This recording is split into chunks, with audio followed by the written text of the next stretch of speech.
She didn't ask. She didn't wait. Cordelia Vane simply pointed at the man sitting in row 7 and said, loud enough for the entire car to hear, "That seat belongs to me. It has always belonged to me. Now get your things and move." The man she was talking to had a sleeping infant pressed against his chest and a little boy leaning exhausted against his arm. He had clearly just settled in after a long, hard journey. His jacket was worn at the elbows. His boots had seen better decades. And he looked up at her with the kind of quiet that isn't peace. It's the careful stillness of a man who has learned that arguing with certain kinds of people costs more than it's worth. Cordelia didn't blink. She was 37 years old, dressed in traveling clothes that cost more than most men earned in a season, and she had never once in her life been told no by someone who looked like him. She didn't intend to start today. If this is your first time visiting this channel, welcome, and please take a moment to subscribe so you never miss a story.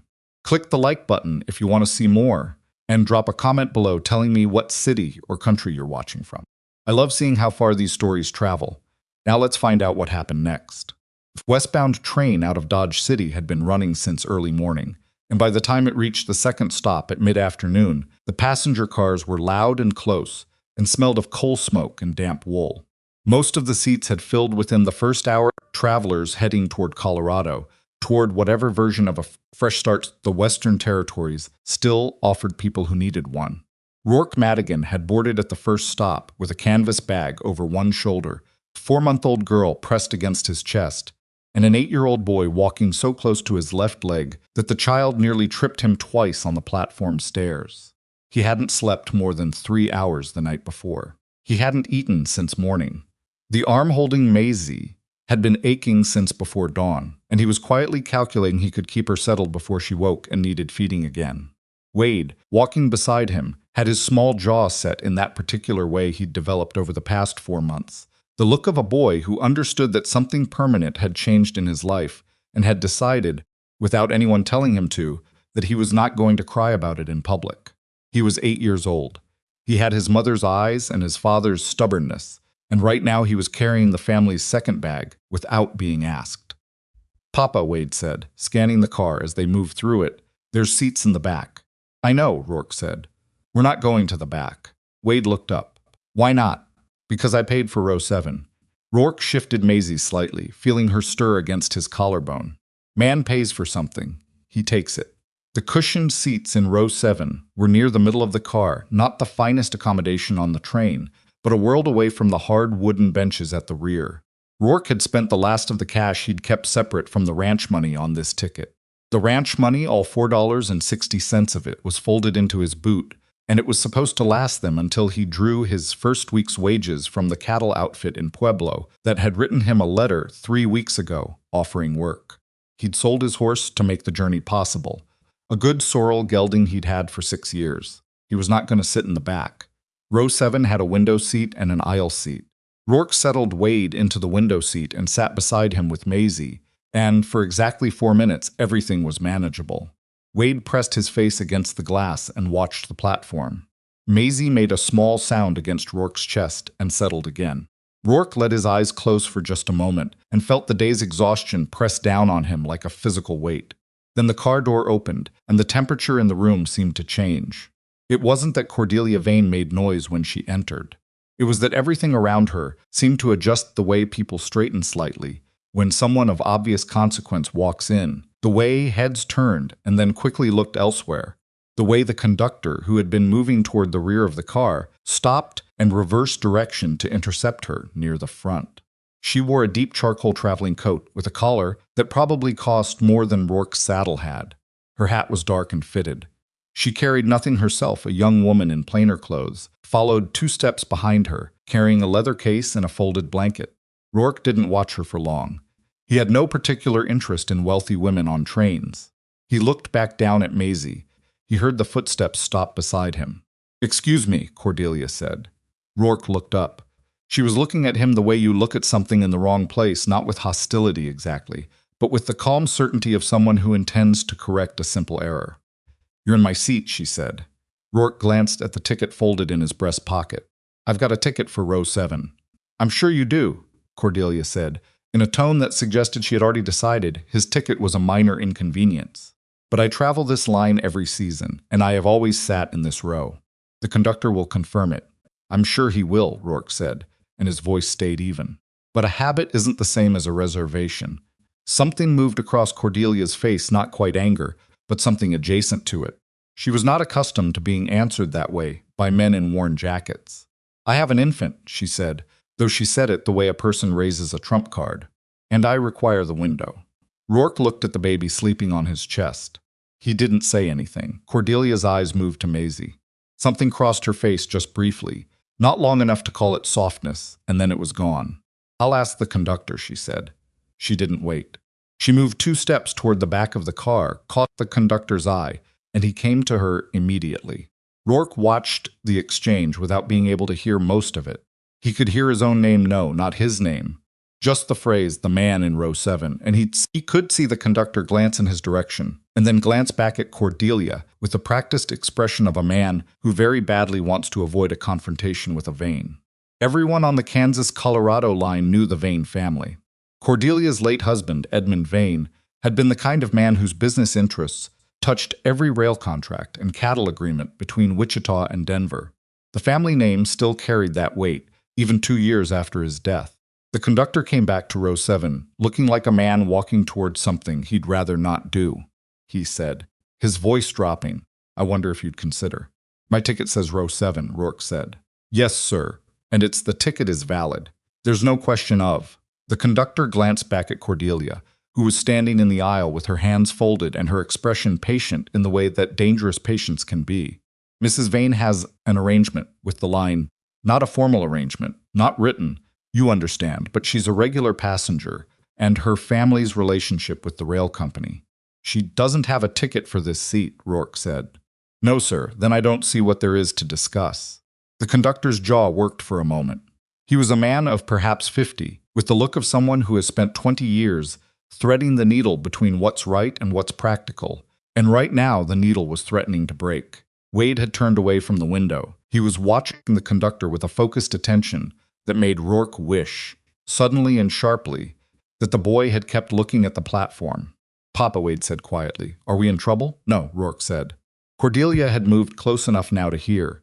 She looked at Wade, really looked at him, for the first time, and the child stared back at her with the unflinching directness that meant 8-year-olds sometimes have when they are trying very hard not to show they're afraid. I'll tell you what, Rourke said to the conductor, keeping his voice flat and unemotional, the way he'd learned to speak around nervous horses. I'll stay where I am. If Mrs. Vane wants to take the matter up with her lawyers once we reach Colorado, that's her right. He settled Maisie more firmly against his chest. But I'm not moving. What happened next was not dramatic. That was almost the worst part of it. Cordelia simply looked at him for a long moment, looked at his jacket, at Maisie, at Wade, at the canvas bag shoved under the seat, and said, quietly enough that most of the car couldn't hear it, if you had any consideration for the comfort of others, you'd recognize when you're out of place. Then she looked at the conductor and said, see to it.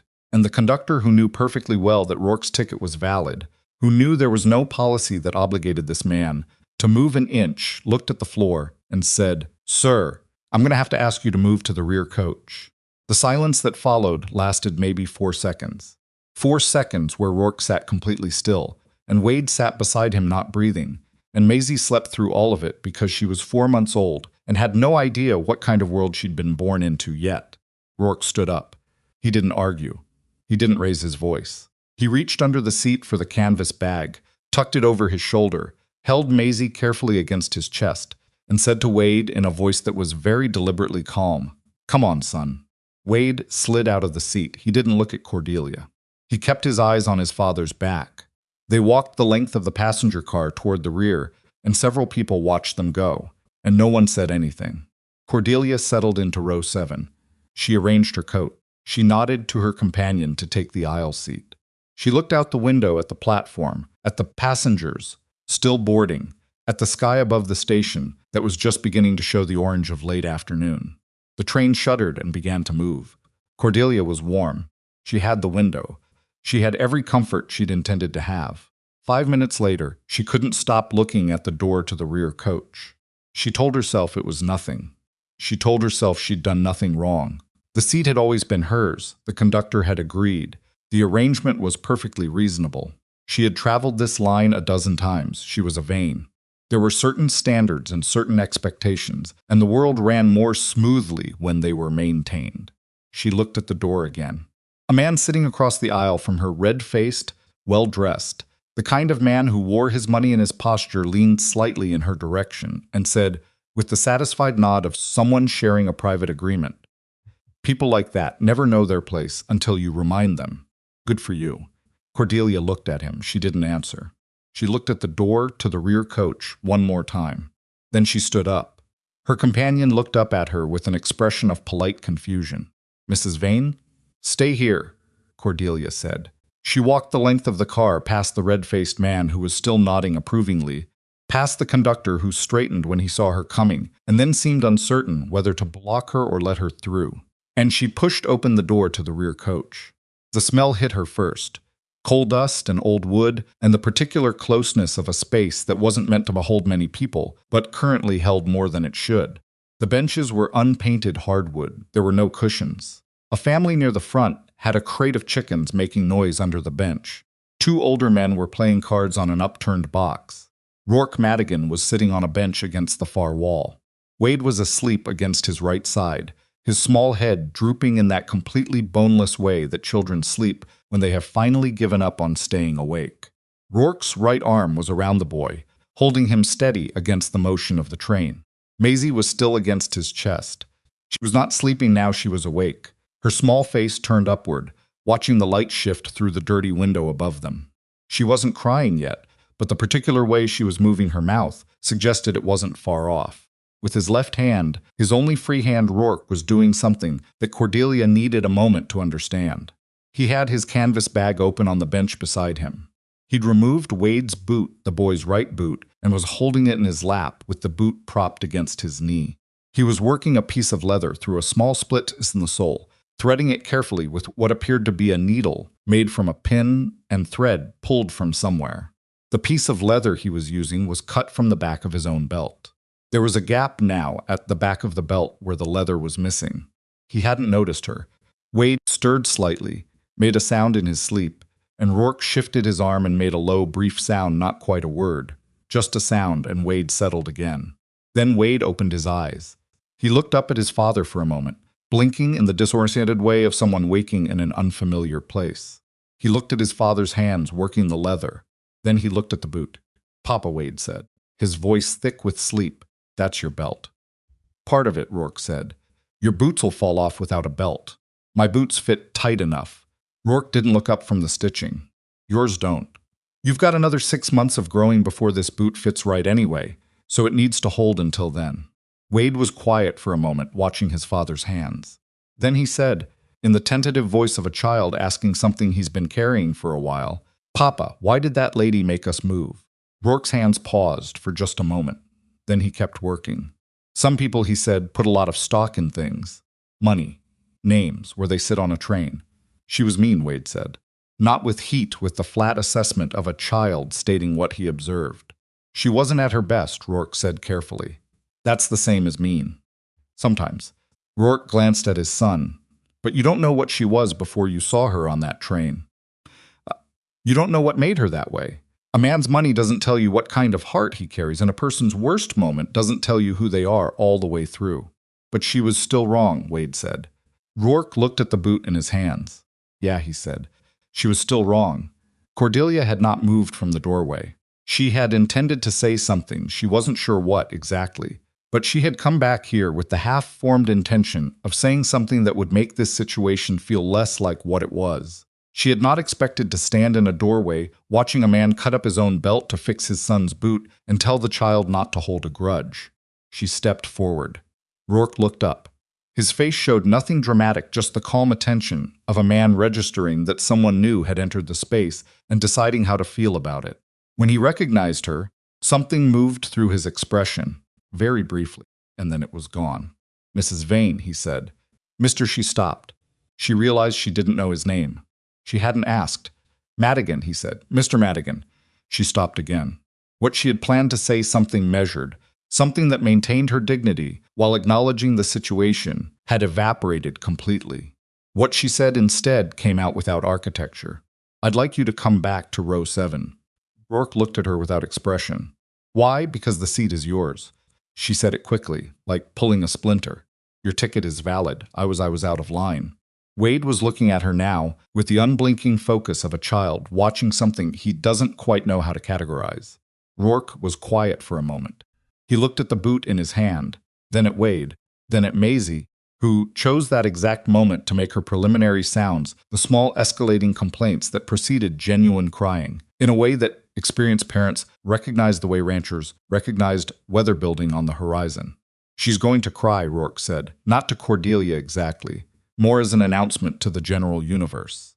He shifted Maisie to his shoulder and started the particular rhythmic motion that bought you approximately 90 additional seconds. "Let me," Cordelia said. The words came out before she had decided to say them. Rourke stared at her. Wade stared at her. Even Maisie seemed to pause in her preliminary complaints and look toward the source of the unfamiliar voice. "I'm sorry," Rourke said. Cordelia had been a widow for 2 years. She had been a wife before that for 11 years, and she and Edmund had never had children, and that had been well. That had been its own kind of grief, tucked away behind the grief she was supposed to show publicly when he died. She had not held an infant in longer than she could clearly remember. "She's going to cry," Cordelia said. "You're trying to hold her and fix that boot," and she stopped herself from listing his limitations because that seemed unkind. "Let me hold her while you finish." Rourke looked at her for a long moment. She could see him weighing things his instinct to refuse, his pride, the practical reality of an infant about 30 seconds, from full distress and a half-fixed boot and one usable arm. "She doesn't know you," he said. "I know," Cordelia said. "She might cry anyway. I know that too." Rourke looked at his daughter. He looked at Cordelia. He made a decision that she could tell cost him something, and he held Maisie out. Cordelia took her. She had forgotten, truly forgotten, the specific weight of an infant, the density of something so small, the way they held heat like a coal, the way they smelled of milk and something else beneath that, something fundamental and ancient that made something in your chest respond to it against your will. Maisie looked up at her with complete grave attention. She didn't cry. She made a sound. Then another. Then her small hand found the edge of Cordelia's collar and gripped it with the thoughtless strength that infants have. And she stayed there, regarding Cordelia with the serious brown eyes she had apparently inherited from her father. Cordelia sat down on the bench. She had no clear idea how that had happened either. She sat on the hard wooden bench in the dirty rear coach with a 4-month-old infant she had never met before that afternoon, gripping her traveling coat, and she looked at Rourke Madigan's hands, working the leather through Wade's boot sole, and she thought she could not have said what she thought, exactly. It was less a thought than a recognition, and it sat in her chest uncomfortably. She had spent 11 years as Edmund Vane's wife. Edmund had been intelligent and decisive and unfailingly polite to her in public, and had a way of making her feel, in private, that she was an asset he had acquired rather than a person he had chosen. He had built her a life of considerable luxury and almost no warmth. When he died, the thing she had felt most strongly, beneath the appropriate grief, was a kind of terrible clarity like a window that had been fogged for years had suddenly cleared, and what she saw through it was herself, and how long she had been performing the role of Cordelia Vane rather than living it. She had not told anyone that. She would not tell anyone that. Rourke finished the boot. He ran his thumb along the stitching to test it, pressed the sole firmly, waited a moment. Then he handed it to Wade, who pulled it on and stamped his foot against the floor, experimentally. "Good," Wade said, with the brevity of a boy who took his father's competence as a given. Rourke looked up and found Cordelia watching him. "I owe you an apology," she said. "You already gave one," Rourke said. "The first one was incomplete." She looked down at Maisie, who had stopped gripping her collar and now simply lying against her with the boneless trust of an infant who had decided this particular person was safe. "I came back here partly to say the right thing, and partly because someone on the train said something to me that I didn't like hearing." Rourke waited. "He congratulated me," Cordelia said, "for putting you in your place." She paused. "He seemed to think I'd done something admirable. Maybe he did. He was wrong." She said it flatly, without performance. And hearing him say it the way he said it, she stopped. "Tried again. I recognized myself in it. That's what I didn't like." Rourke looked at her for a long moment. Wade had gone back to watching the window, though Cordelia suspected he was still listening. What happened to her mother? Cordelia asked. She didn't plan to ask it. It came out the way things did when you'd been sitting with something long enough that it stops feeling like a question you're choosing to ask. Rourke's jaw worked briefly. Fever, he said. 6 weeks after Maisie was born. Cordelia looked at the baby on her chest. I'm sorry. Thank you, Rourke said, with the practiced evenness of a man who had said thank you to that particular sentiment enough times that he had learned to mean it without needing it to hurt him. Where are you headed? Cordelia asked. Pueblo. There's a cattle outfit that offered me work. What kind of work? Horse training mostly. Some general ranch management. He paused. It's steady. Room for the boys for the kids, too. She noticed the slip boys and said nothing. He had probably said boys for 8 years and was still adjusting. And the man you were talking to on the train about the seat, Wade said suddenly, without turning from the window, the man in the nice coat. He said something to you. Both Rourke and Cordelia looked at the boy. He did, Cordelia said after a moment. What did he say? Cordelia considered lying. Then she considered what this particular child had probably already seen and understood about the way the world sorted people. He said, your father should know his place, she said. Wade turned from the window. He looked at his father. Rourke held his son's gaze. And what did you say? Wade asked Cordelia. Nothing, Cordelia said. I didn't say anything to him. Wade seemed to think about this. You should have, he said. I know, Cordelia said. There was a pause. I'm Wade, the boy said. In case you were wondering. I wasn't, but I'm glad to know. She paused. I'm Cordelia. That's a long name, Wade said. It is, she agreed. Something almost like a smile crossed Wade's face. Not a full one, he wasn't ready to hand that over, but the corner of it, briefly, before he turned back to the window. Rourke was watching Cordelia with an expression she couldn't quite read. Not warmth exactly. Not suspicion either. More like a man who had learned to look at things carefully before deciding what they were. You don't have to stay back here, he said. Your seat's up front. I know, she said. It's not comfortable, I've noticed. He didn't say anything else. She didn't move. Outside, the Kansas plains had given way to the first long shadows of evening, and the train pushed west through the thickening dusk, carrying its several hundred passengers and their several hundred different kinds of trouble. Maisie made a small sound and adjusted herself against Cordelia's chest. Wade murmured something to the window. Rourke leaned back against the hard wall of the rear coach and let his eyes rest. Cordelia sat with the stranger's baby against her heart and thought about what the man across the aisle had said, and what she hadn't said back, and what all of it added up to, if you were being honest with yourself. She thought about it for a long time. Then the train's whistle screamed. Not the usual whistle, not the long, low warning at a crossing. This was sharp and repeated, 2 short blasts, and then a third, and then the screech of brakes catching and the whole car tilting forward as the deceleration hit and loose items slid. And Wade reached instinctively for his father's arm, and Cordelia grabbed the bench with her free hand, and pressed Maisie against her chest with the other. The train jerked, slowed, stopped, not at a station.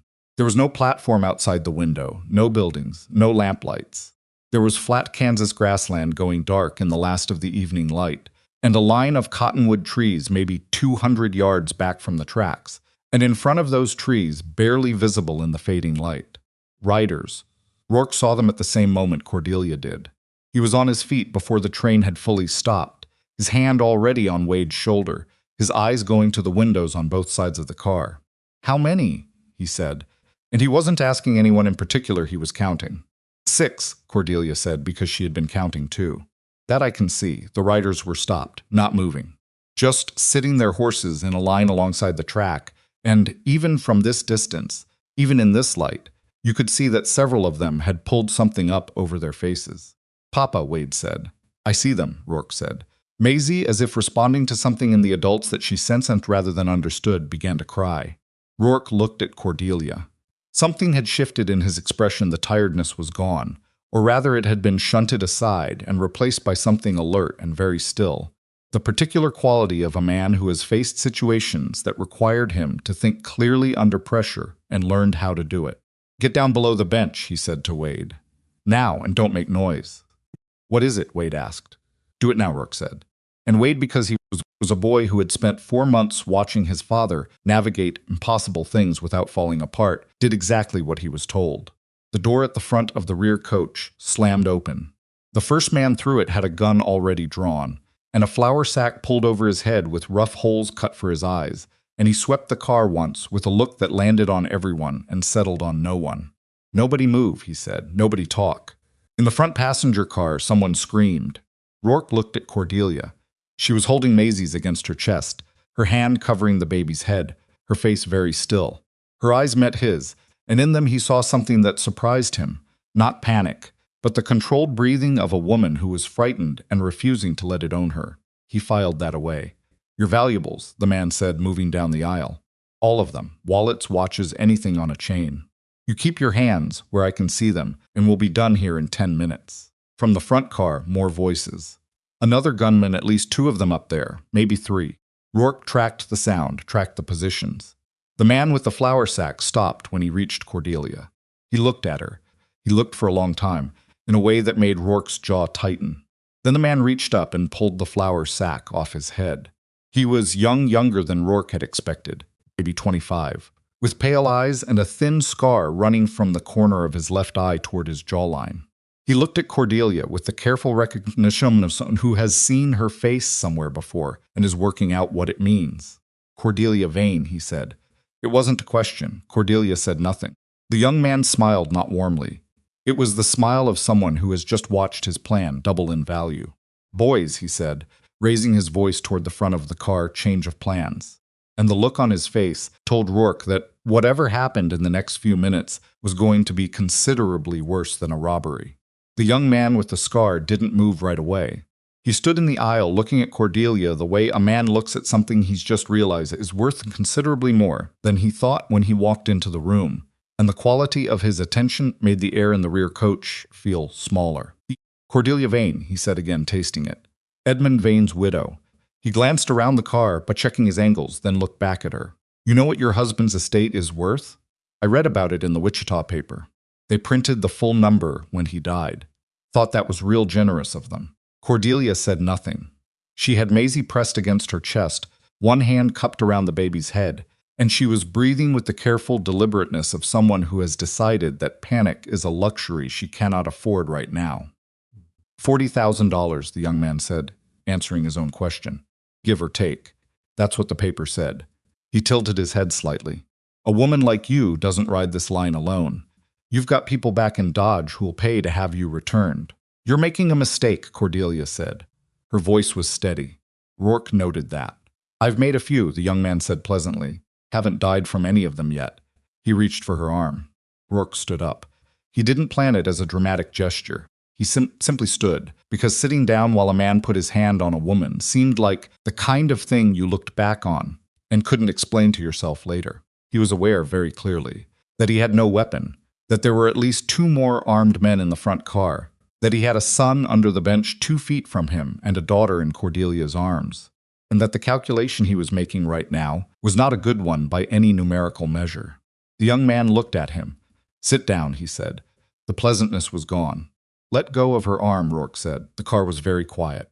The chicken crate under the bench near the front had gone silent. The 2 men who'd been playing cards had their hands flat on the upturned box, not moving. The young man with the scar studied Rourke for a moment, the worn jacket, the absence of any visible weapon, the general presentation of a man who had nothing of obvious value. "You got a death wish, cowboy?" "I've got a son under that bench," Rourke said. "So no, then sit down, not while you've got her."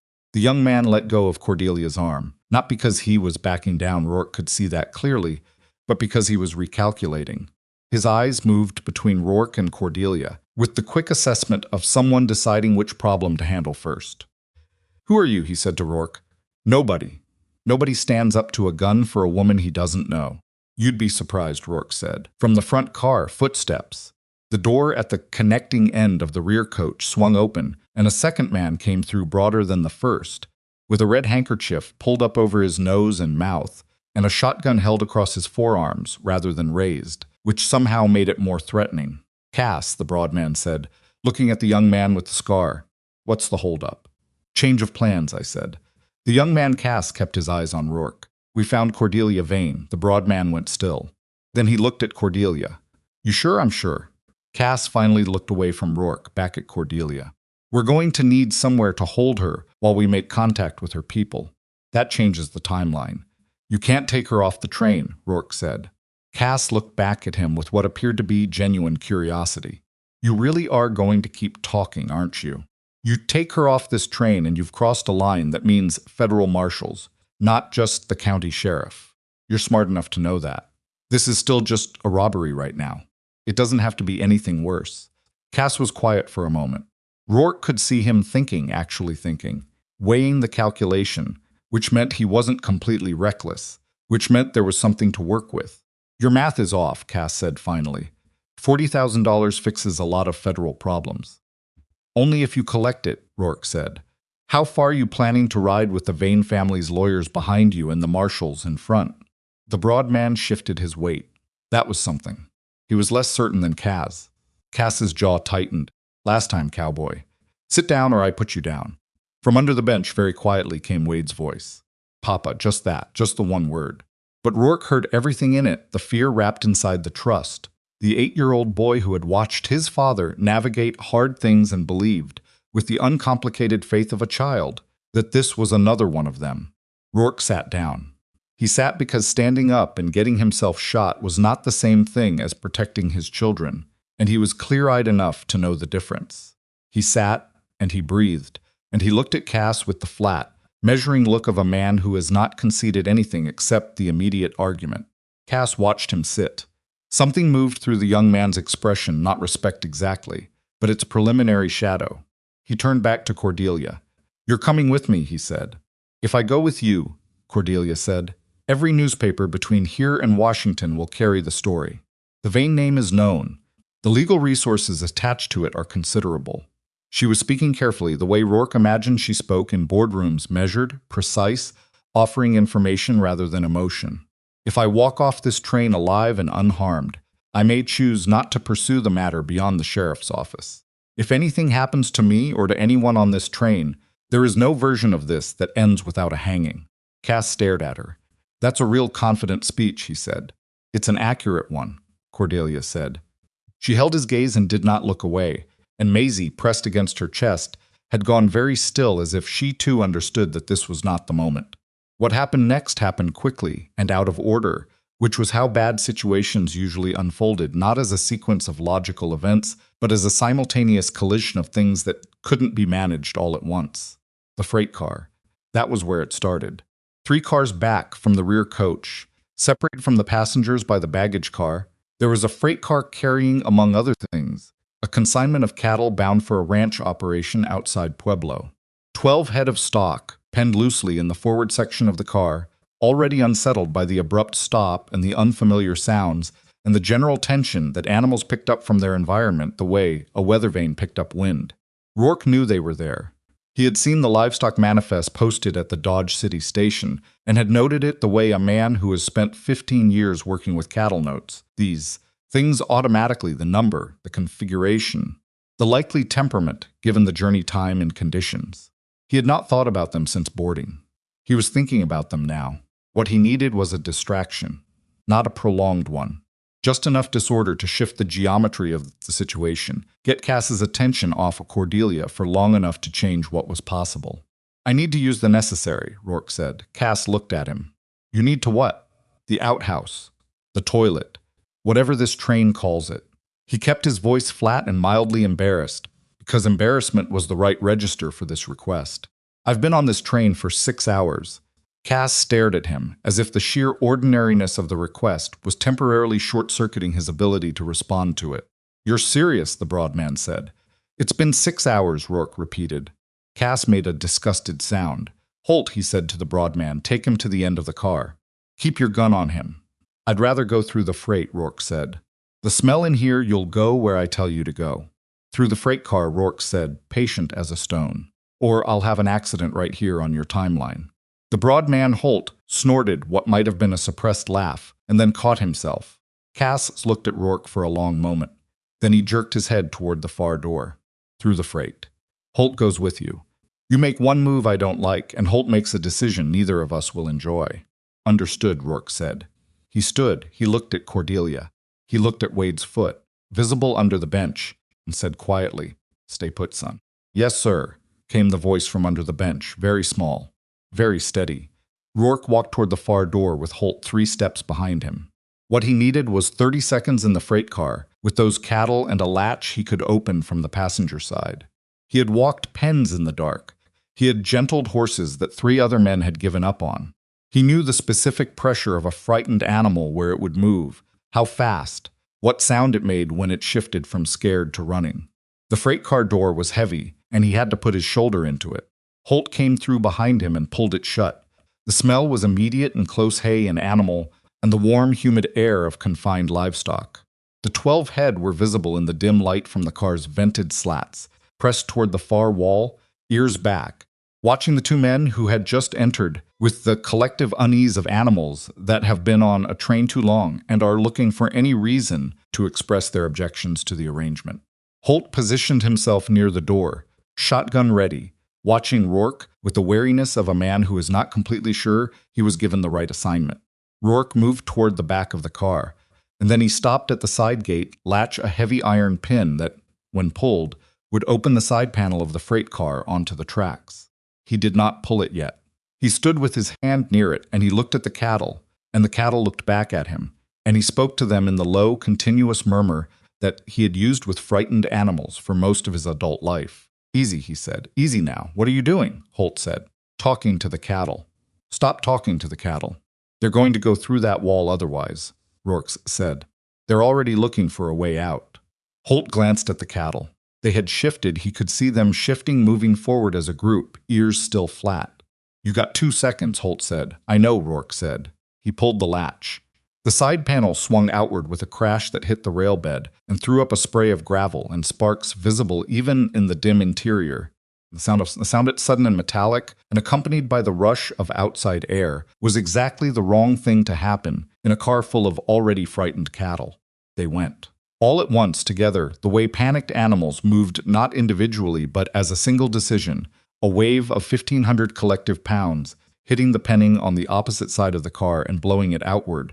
And 2 of them found the open panel and went through it onto the track bed, and the rest found the gap where the penning had broken and flooded through toward the back of the freight car and into the partial opening that connected to the baggage car. The sound was enormous. Holt stumbled backward. He hit the wall of the freight car, and the shotgun discharged into the ceiling, a roar that added to the general chaos. And then he was on his hands and knees with 300 pounds of very upset cattle, stepping around him with the indifferent violence of animals that are going somewhere and do not particularly care who is in the way. Rourke was already moving. He went back through the freight car door the way he'd come in, pulling it shut behind him, and he came through the rear coach door at a speed that was not quite running, because running would panic the remaining passengers further, but was close enough. Cass heard him coming. He turned. In the front car, the cattle that had pushed through the baggage connection were now making their presence felt. He could hear shouting, the sound of men trying to manage the situation, the particular pandemonium of armed robbers, who had not planned for livestock in their escape corridor. Cass had his gun up and pointed at Rourke's chest. "What did you do?" he said. "Opened a gate," Rourke said. Outside the windows on both sides of the train, the riders who had been waiting alongside the track were now dealing with 2 cattle that had come off the train at speed and were running in unpredictable directions through the gathering dark, and the horses were reacting the way horses reacted to large, fast-moving, unexpected things in low light, which was badly and loudly. In the confusion, the railway guards who had pinned down at the front of the train had found their window. The sound of gunfire from the front was sharp and purposeful, not the panicked shot Holt had fired, but the controlled report of men who knew what they were doing. One of the riders outside went down. Another wheeled his horse and ran. Cass heard it. His eyes went to the window, and in that fraction of a second his attention divided. Rourke moved. He closed the distance between them faster than a man, his size usually covered ground, and hit Cass's gun arm with his forearm, knocking the pistol wide, and they went into the bench across the aisle, together with enough force to split the seat back. Cass was young and fast, and he recovered quickly, twisting and getting an elbow into Rourke's ribs that drove the air out of him, and then they were both up, and Cass still had the gun in his hand. He swung it toward Rourke. Someone hit Cass from the side. Cordelia Vane, who had managed to get Maisie under the bench with Wade while the cattle chaos was unfolding, had crossed the car with the leather case her companion had been carrying, a heavy case, solid leather over a wooden frame, and she swung it with both hands and hit Cass across the shoulder and upper arm hard enough that the gun came out of his hand and skittered under a bench. Cass looked at her with pure astonishment. "My husband's lawyers taught me," she said, breathing hard, "that the right leverage at the right moment changes everything." Cass stared at her for one more second. Then he heard the gunfire at the front of the train getting closer, heard a man shout something that contained the word marshals, and made the decision that young men with good survival instincts made when the arithmetic stopped working in their favor. He ran. He went out the rear door of the coach and down the steps and into the dark, and Rourke heard him hit the ground running and did not go after him because his ribs were screaming, and because Wade and Maisie were under that bench, and because chasing a running man into the dark was a reliable way to get shot in the back. The rear coach was silent for approximately 4 seconds. Then the chickens in the crate started again. Rourke straightened up, pressing one hand against his ribs. He went to the bench and crouched down. "Wade, come out." A small pair of hands appeared, and then Wade, pulling himself out from under the bench with dirt on his face and his jacket twisted sideways and his eyes very large. He was holding Maisie against his chest with both arms, the baby's head carefully cradled in the way Rourke had taught him. Maisie was not crying. She was looking around with the wide-eyed attention of an infant experiencing the world at a volume she was not yet sure about. "I held her," Wade said. His voice was thick. She didn't cry. "I kept her quiet." "I know you did," Rourke said. "I heard." He took Maisie from his son and pulled Wade against his side and held them both for a moment without saying anything, which was all he had. Then Cordelia was beside him. She was shaking. Not dramatically. Not the shaking of someone who had lost control, but the fine, persistent tremor of someone who had been holding themselves very tightly for the past 20 minutes and was now incrementally releasing the grip. She was still holding the leather case in one hand, and she looked at it as if she wasn't entirely sure how it had gotten there. "You hit him pretty hard," Rourke said. "I was aiming for his head," Cordelia said. "I missed." Rourke looked at her. "Well," he said, after a moment, "your aim's not bad for a first time." Something in her face that had been pulled rigid began, very slightly, to let go. The railway guards came through from the front car 10 minutes later, 2 of them, with the slightly breathless authority of men who had handled something messy and were still organizing their account of it. The robbery had been broken up. Cass and 2 of his riders had escaped into the dark. 3 of the others had been caught. Holt, who had been stepped on twice by cattle in the freight car, had been found sitting in the baggage compartment, holding his arm and looking philosophically at his situation. The guards took statements. Rourke gave his in short, accurate sentences, watching one of the guards write in a small notebook and noting that the man was recording the cattle distraction with an expression that suggested he wasn't sure whether it was brilliance or recklessness. It was probably both. Rourke was aware of that. When the guards finished with Cordelia, she came back to where Rourke had settled Wade against the wall with Maisie and sat down across from them. "They want me to move back to the front car," she said. "Makes sense," Rourke said. "I told them I'd stay back here." Rourke looked at her. She was a mess. Relative to what she'd been 2 hours ago, a long tear in the sleeve of her coat where she'd caught it on something. Her hat long since lost, a scrape along her jawline from when they'd gone into the bench. She looked like herself, he thought. More than she had when she walked into the car, with everything arranged perfectly around her. "That's your choice," he said. "I know it is." She looked at Maisie, who was in his arms now with her eyes drifting toward sleep, with the difficulty of someone fighting it. "Earlier, when I asked why you stood up, when he had the gun on you." "I told you," Rourke said. Wade was watching. "I know what you said." Cordelia paused. "I want to know if there was more to it than that." He looked at her for a long moment.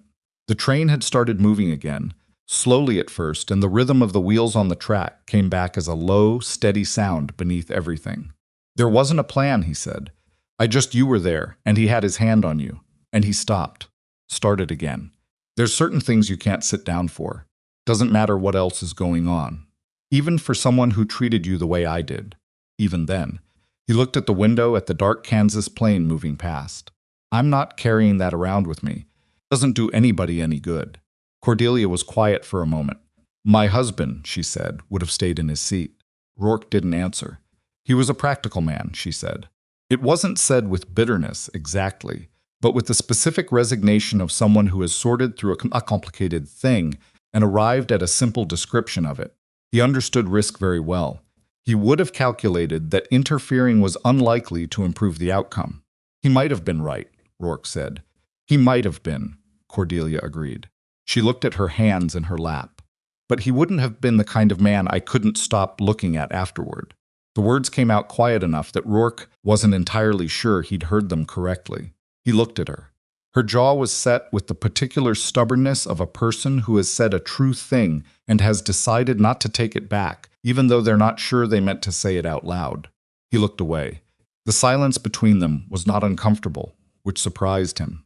From under the coat he'd draped over Wade, the boy's breathing had deepened into sleep, the real, heavy sleep of a child who has been terrified and safe in alternation, and has finally decided, for the moment, that safe has won. Your boy, Cordelia said after a while, when he held the baby under that bench. She paused. He's 8 years old. 8.5, Rourke said. He'll correct you if you leave out the half. He held her without shaking, Cordelia said. I checked when I got them under there. His hands were completely steady. Rourke looked at his son's sleeping shape. He's been steady since his mother died, he said. Too steady for 8.5. Worries me sometimes. He paused. A boy that age ought to be allowed to fall apart a little. Let someone else hold the weight. Maybe, Cordelia said, he will, when he trusts that there's someone to hold it. Rourke didn't respond to that. It sat between them in the way things sat when they were both too much and not enough to answer. The train pushed west.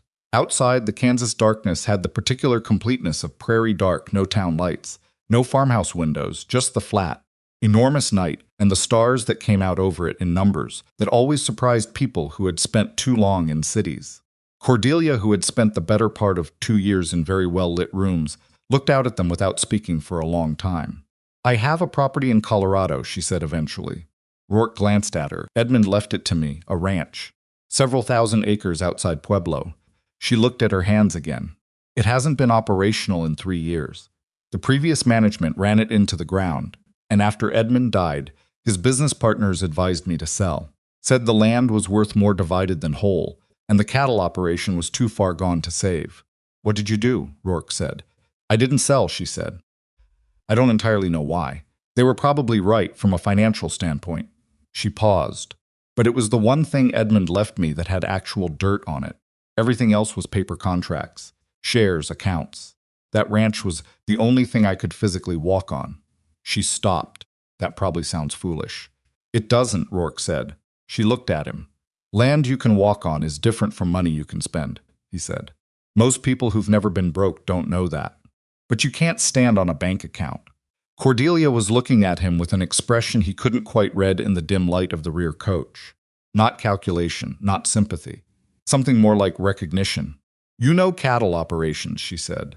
I know them pretty well, Rourke said, with the measured honesty of someone who didn't see the point in selling himself short or overselling himself either. 15 years of it. Different ranches, different states. Horses, too. I know how an operation goes bad, and I know what it looks like when it can come back. Can they come back? She asked. Ranches that have been let go for 3 years? Depends on what was let go, he said. And what's still there underneath it.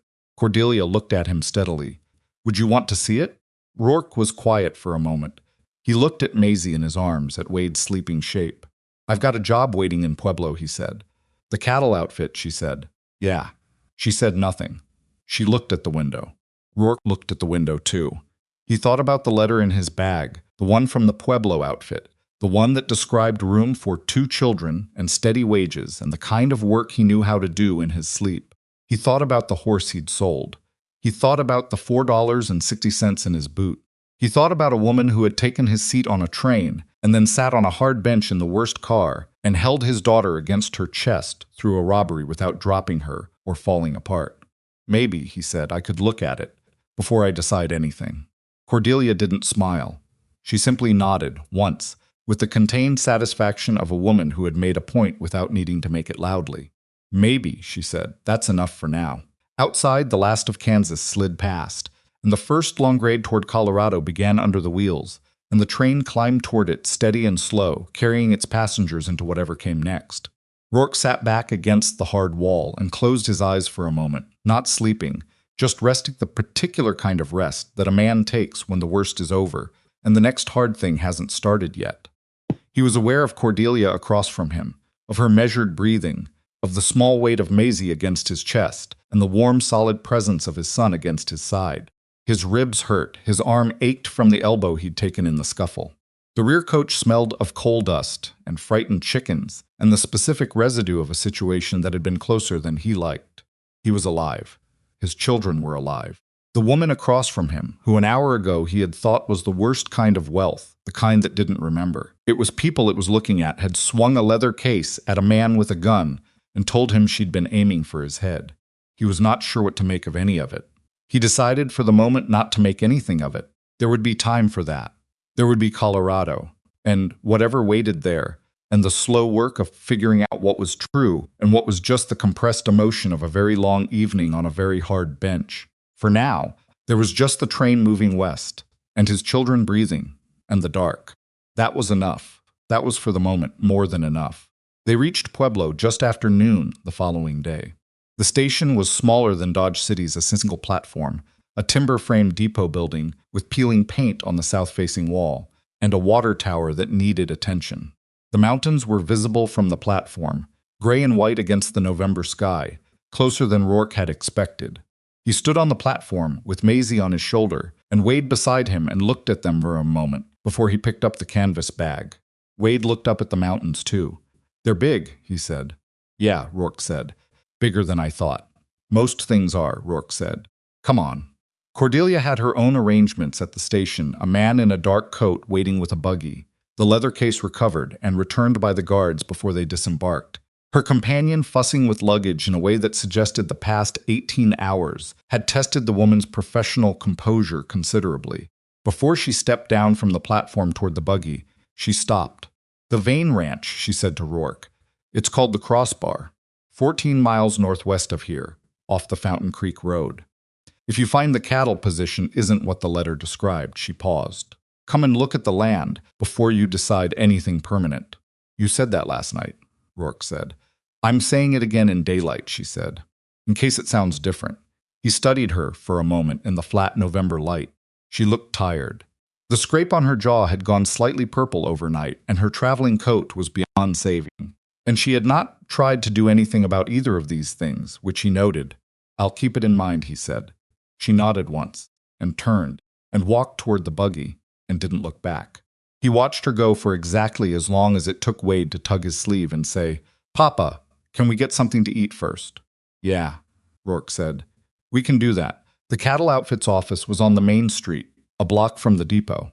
It was a narrow building squeezed between a hardware store and a feed supplier, with a sign above the door that read Halloran and Sons Cattle Co., in letters that had been repainted at some point over older, slightly different letters, which Rourke noticed and filed away without fully understanding why it bothered him.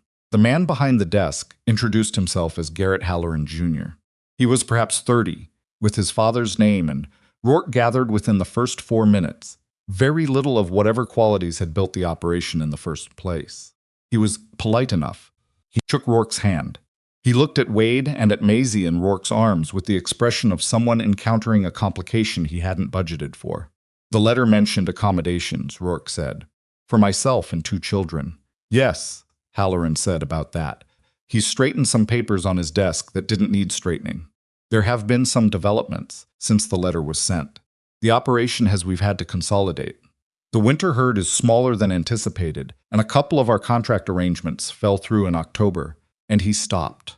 "The position I described in the letter was for a single man, Mr. Madigan. I'm not sure it was made sufficiently clear that." "The letter said room for family," Rourke said. "It said room," Halloran said carefully. "The accommodations we have available are bunkhouse. Shared. It's not with children, especially an infant." "What's the wage?" Halloran told him. Rourke heard the number and kept his face neutral. It was 60% of what the letter had described. He looked at Halloran steadily. The letter said different. "The letter was written in September," Halloran said.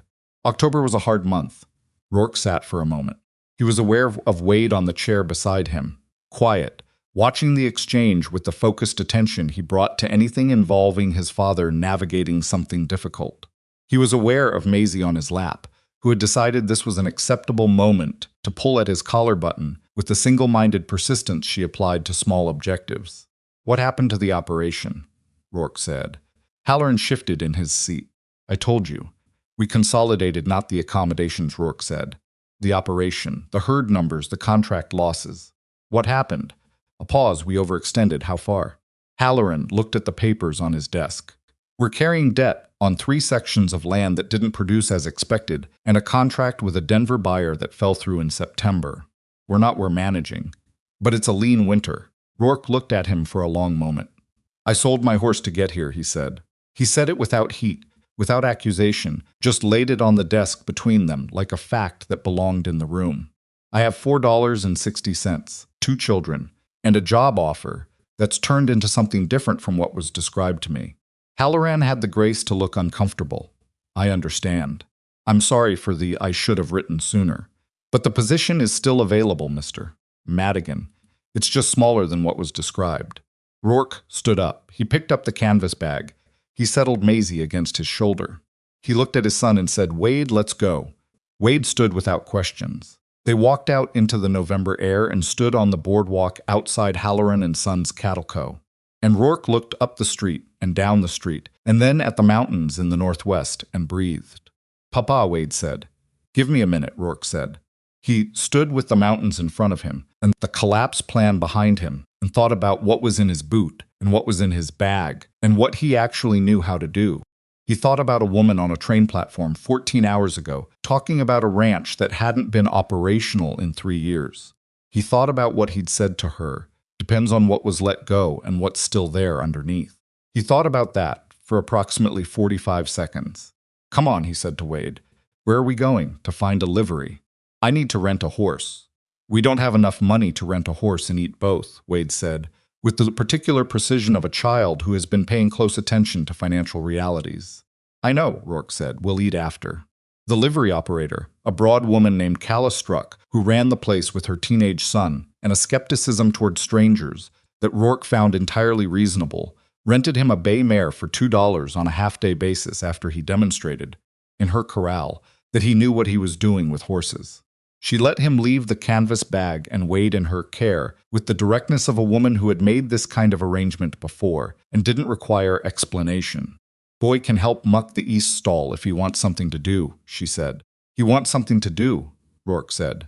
Wade looked briefly like he might dispute this, and then looked at Calla Struck's expression and decided not to. 14 miles on a good horse in November, on a road that started reasonable and got progressively less certain as it moved away from the town, took Rourke the better part of 2 hours. The Fountain Creek Road was easy enough to find. The turnoff to the crossbar was marked with a cedar post that had once had a sign on it. The bolt holes were still visible, but the sign itself was gone.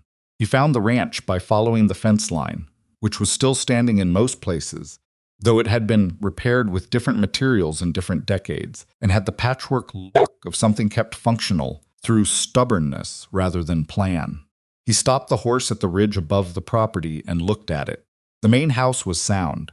Whoever had built it to last squared timber, fieldstone foundation, a covered porch on the south side that would catch the winter sun. The roof had been reshingled at some point in the past 10 years. The windows were intact. The front steps had one broken board, visible even from this distance. The barn was larger than the house, and in somewhat worse condition, but the walls were plumb and the roofline was straight. One of the large doors had come off its upper hinge and was leaning at an angle. That was fixable in an afternoon. Beyond the barn, 3 fenced pastures extended toward the creek, and Rourke could see, even from the ridge, that the creek was still running. That mattered more than people who didn't know cattle realized. Water was not a given in Colorado. Water was everything.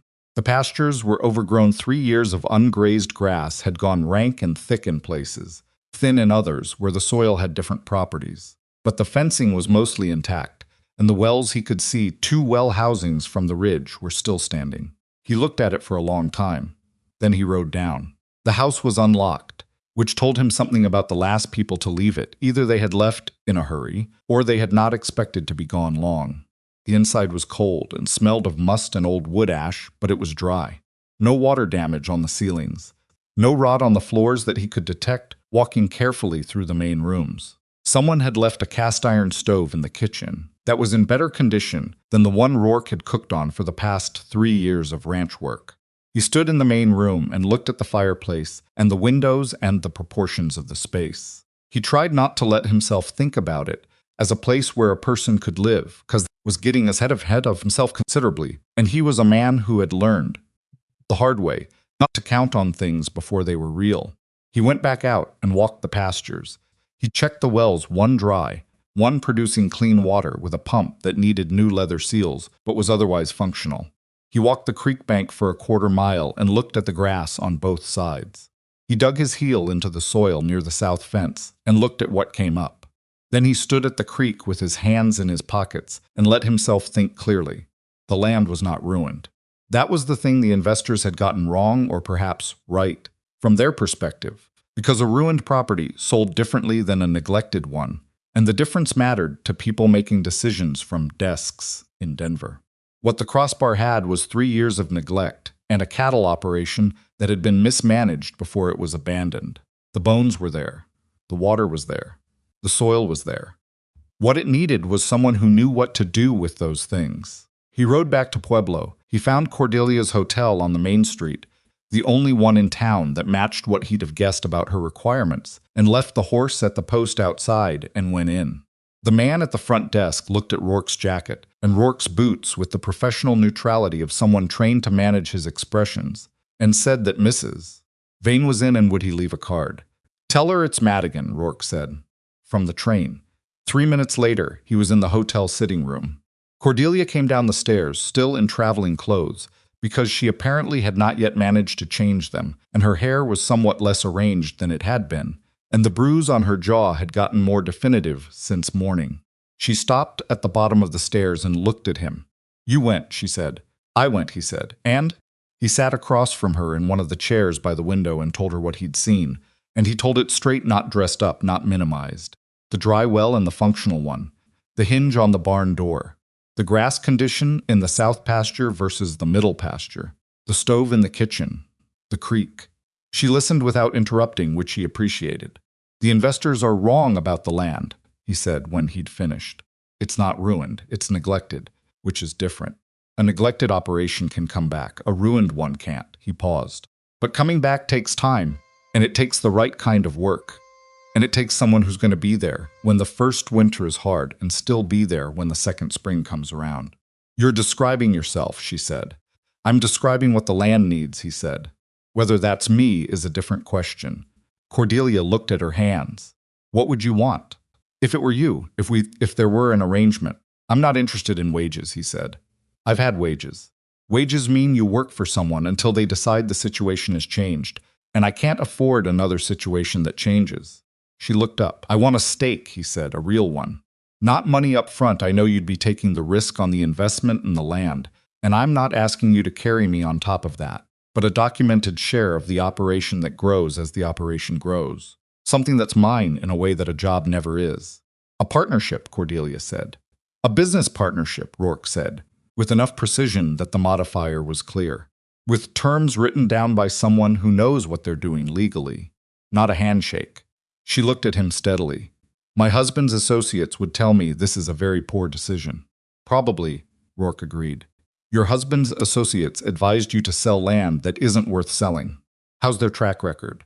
Something moved across her face that was not quite a smile but was related to one. "They're very confident men," she said. "Confidence has always impressed me more than I should let it." "The land's good," Rourke said. "That's not confidence. I dug my heel into the south pasture soil, and I've been working cattle long enough to know what I was looking at." "You've got something there." "I know," she said quietly. She had said something similar on the train. It was the one thing Edmund left me that had actual dirt on it. He remembered it. "2 conditions," Rourke said. "My children come with me. There's room in that house for them, and they stay with me." "Of course," she said, as if this was not a condition that required discussion. "And I run the cattle operation the way I see fit. You handle the business side contracts, investors, whoever needs managing on that end. I handle the land. We disagree on something, we talk it out. But you don't overrule me on the land without good cause, and I don't overrule you on the business without good cause." She was quiet for a moment. "That's a significant amount of trust to ask for." "Yes," he said, "it is. You've known me for less than 24 hours. "I know," he said.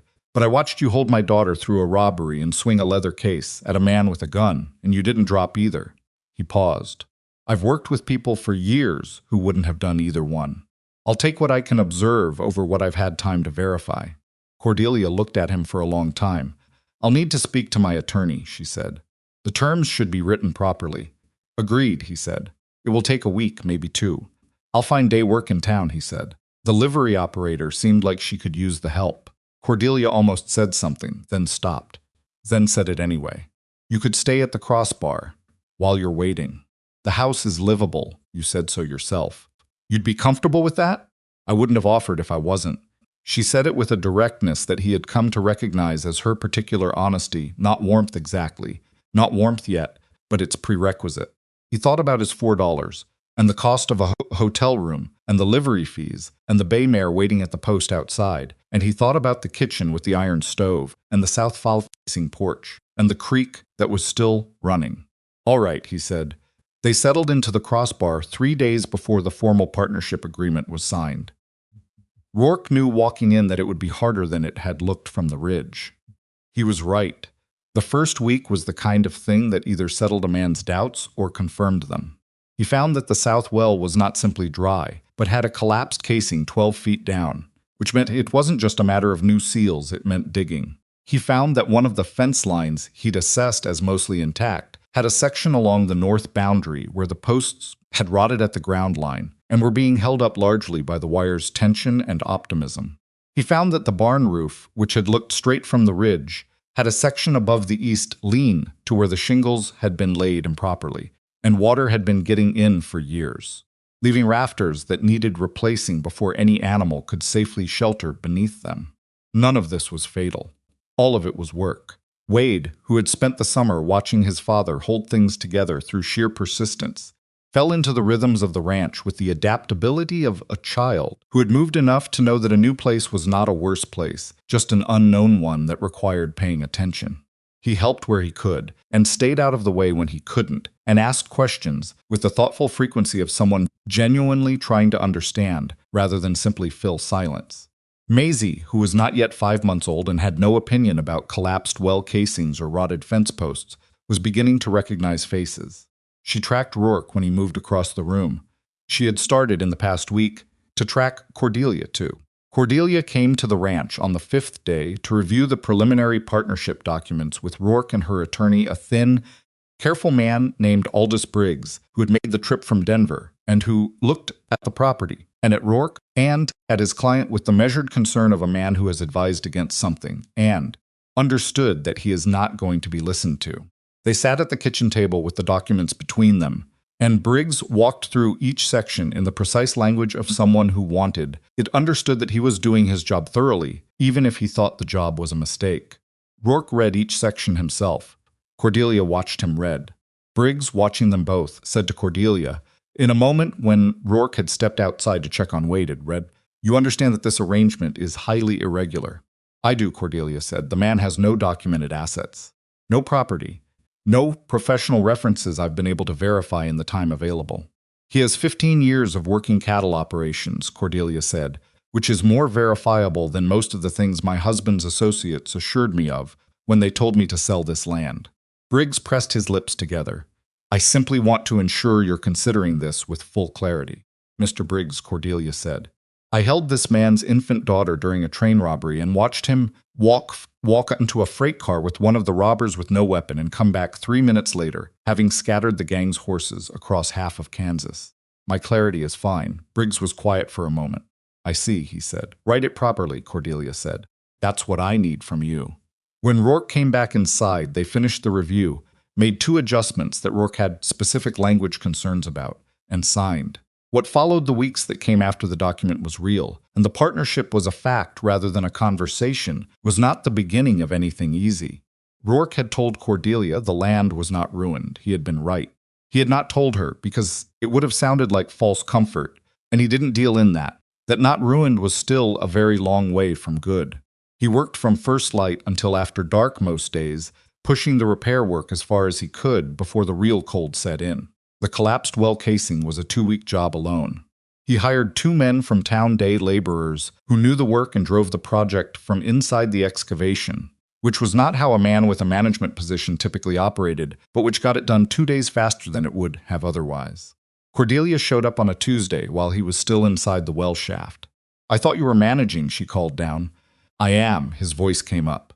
"I'm managing from the bottom." A pause. "That doesn't look like management." "It looks exactly like management," Rourke said. "Management means making sure the thing gets done. Come back in an hour." She stayed. She sat on the edge of the well housing and talked to Wade, who was doing schoolwork at a plank table Rourke had set up under the barn overhang, and held Maisie, who at this point went to Cordelia with the easy familiarity of a baby who has decided a person is trustworthy and doesn't see the need to revisit the decision. When Rourke came up, dirty, cold, with the particular relieved exhaustion of a man who has finished something genuinely difficult, he found Cordelia at the plank table with a ledger open, going through something with Wade. He stopped. "What's that?" he said. "Ranch accounts," Cordelia said without looking up. "I'm showing Wade the system I use." He wanted to know how the numbers work. Wade looked up at his father. "Did you know 1 cow earns more than 2 horses if the prices hold?" "I did know that," Rourke said. "She's showing me how to know when they won't." Rourke looked at Cordelia. She looked up at him briefly, not defensively, not with the air of someone doing something she needed to justify, just looked, in the direct way she had, and looked back at the ledger. He washed his hands at the pump and came to look over their shoulders. The numbers were not good. They weren't catastrophic, but they were the numbers of an operation that was spending before it was earning, which was the unavoidable reality of rebuilding something you paid costs before you collected revenues. And the gap between those two things was where operations failed. Cordelia had laid it out with the clear-eyed precision of a woman who had managed a large estate's finances and was not inclined to soften what the numbers said. "We can carry it through spring," she said, "if the investor meeting in February goes well." "What investor meeting?" Rourke said. She looked up. "I didn't tell you about that?" "No. 3 men from Denver who expressed interest in the crossbar last year before I decided not to sell. I wrote them in October to say the operation was being revived. They've agreed to come out in February to look at the property." She paused. "If they invest, we have room to breathe through the first full year of operation. If they don't," she looked at the ledger, "we have room through the summer, maybe." Rourke pulled up the spare crate and sat. "What kind of men are they?" he said. "Practical ones," Cordelia said. "They're not interested in the land romantically. They want return on investment within 3 years. 3 years is fast." "I know," she said. "But it's not impossible if the spring cattle purchase goes right and we get the north pasture producing." She looked at him. "Can the north pasture produce by summer?" He thought about the fence repairs, the grass assessment he'd done in his first week. He thought about what he'd need to get the north pasture functional, not ideal, but functional. "If I get 2 more men in January," he said, "and the weather cooperates more than it's likely to, probably yes." "Probably," she said. "I won't tell you certainly," he said. "Not on something I can't control. I know." She closed the ledger. "I'm not asking you for certainly. I'm asking you what you think." "I think probably," he said. "And I think the investor meeting is the thing we have to get right, because probably isn't enough for men who want return in 3 years if they're also looking at numbers that show we're still in the repair phase." Cordelia was quiet for a moment. "What would you want them to see when they come in February?" "The well," he said immediately, "finished and working. The south pasture fenced and cleared. The barn repaired." He paused. "And the plan. Not the hope, the plan. Numbers on what the cattle purchase costs, and what it returns, and over what timeline, with the assumptions made clear." He looked at her. "Can you put that together?" "That's what I do," she said, with a quiet certainty that was not arrogance, just the ease of a person describing something they know how to do. "Then we've got something to show them," Rourke said. Wade had stopped pretending to do his schoolwork and was listening openly. Cordelia noticed. "You should finish the mathematics," she told him. "I'm learning more from this," Wade said. "Both things are true," Cordelia said. "Finish the mathematics." Wade looked at his father, who raised an eyebrow in the specific parental way that communicated the subject was not open for appeal. Wade picked up his pencil. Rourke looked at the woman across the plank table, the ledger in front of her, Maisie against her side with one small fist gripping the sleeve of Cordelia's coat. His son working sums in the November light of a ranch. That was his name on a document, and hers on the land title. and both of theirs in the work that was being done, and thought about what he had said on the train, about what he could observe versus what he'd had time to verify. He was verifying now, day by day in the cold and the mud and the long lists of things that needed doing. He was watching her sit on a hard wooden chair in a barn in November and tell his son the difference between an assumption and a fact and a business projection, and do it the same way. She'd swung that case at Cass on the train without drama, without calculation, just because it was what the moment required. That mattered. It mattered more than he'd expected it to. He did not say any of this. He said, "We should eat." Wade put the work away. Cordelia, he stopped. It was the first time he'd used her name directly, without the title, and it sat in the air between them for a moment before he kept going. "There's a stew on the stove. It's not elegant, but it's hot." She looked at him. Something moved through her expression that she didn't name, and he didn't ask her to. "All right," she said. They ate at the kitchen table of the Crossbar Ranch house, in the warmth of the iron stove, in the last of the November afternoon light, and outside the mountains were going pink, and the creek was running, and the fence line on the south pasture was 3 days from being finished. It was not an easy situation. It was not a certain one. There were investors to convince and wells to complete, and winters that didn't care about plans. But the stew was hot, and the stove was good, and Maisie fell asleep in her chair between the third and fourth bite of her evening feed, and Wade asked Cordelia, with his mouth still slightly full, whether she'd ever done the accounting for a place that had cattle, and Cordelia said, yes, she had, and she could teach him if he wanted to learn. And Wade said he wanted to learn, and it came out the way genuine things came out of 8-year-olds without ornament, without the awareness that it was a small and significant thing. Rourke ate his stew.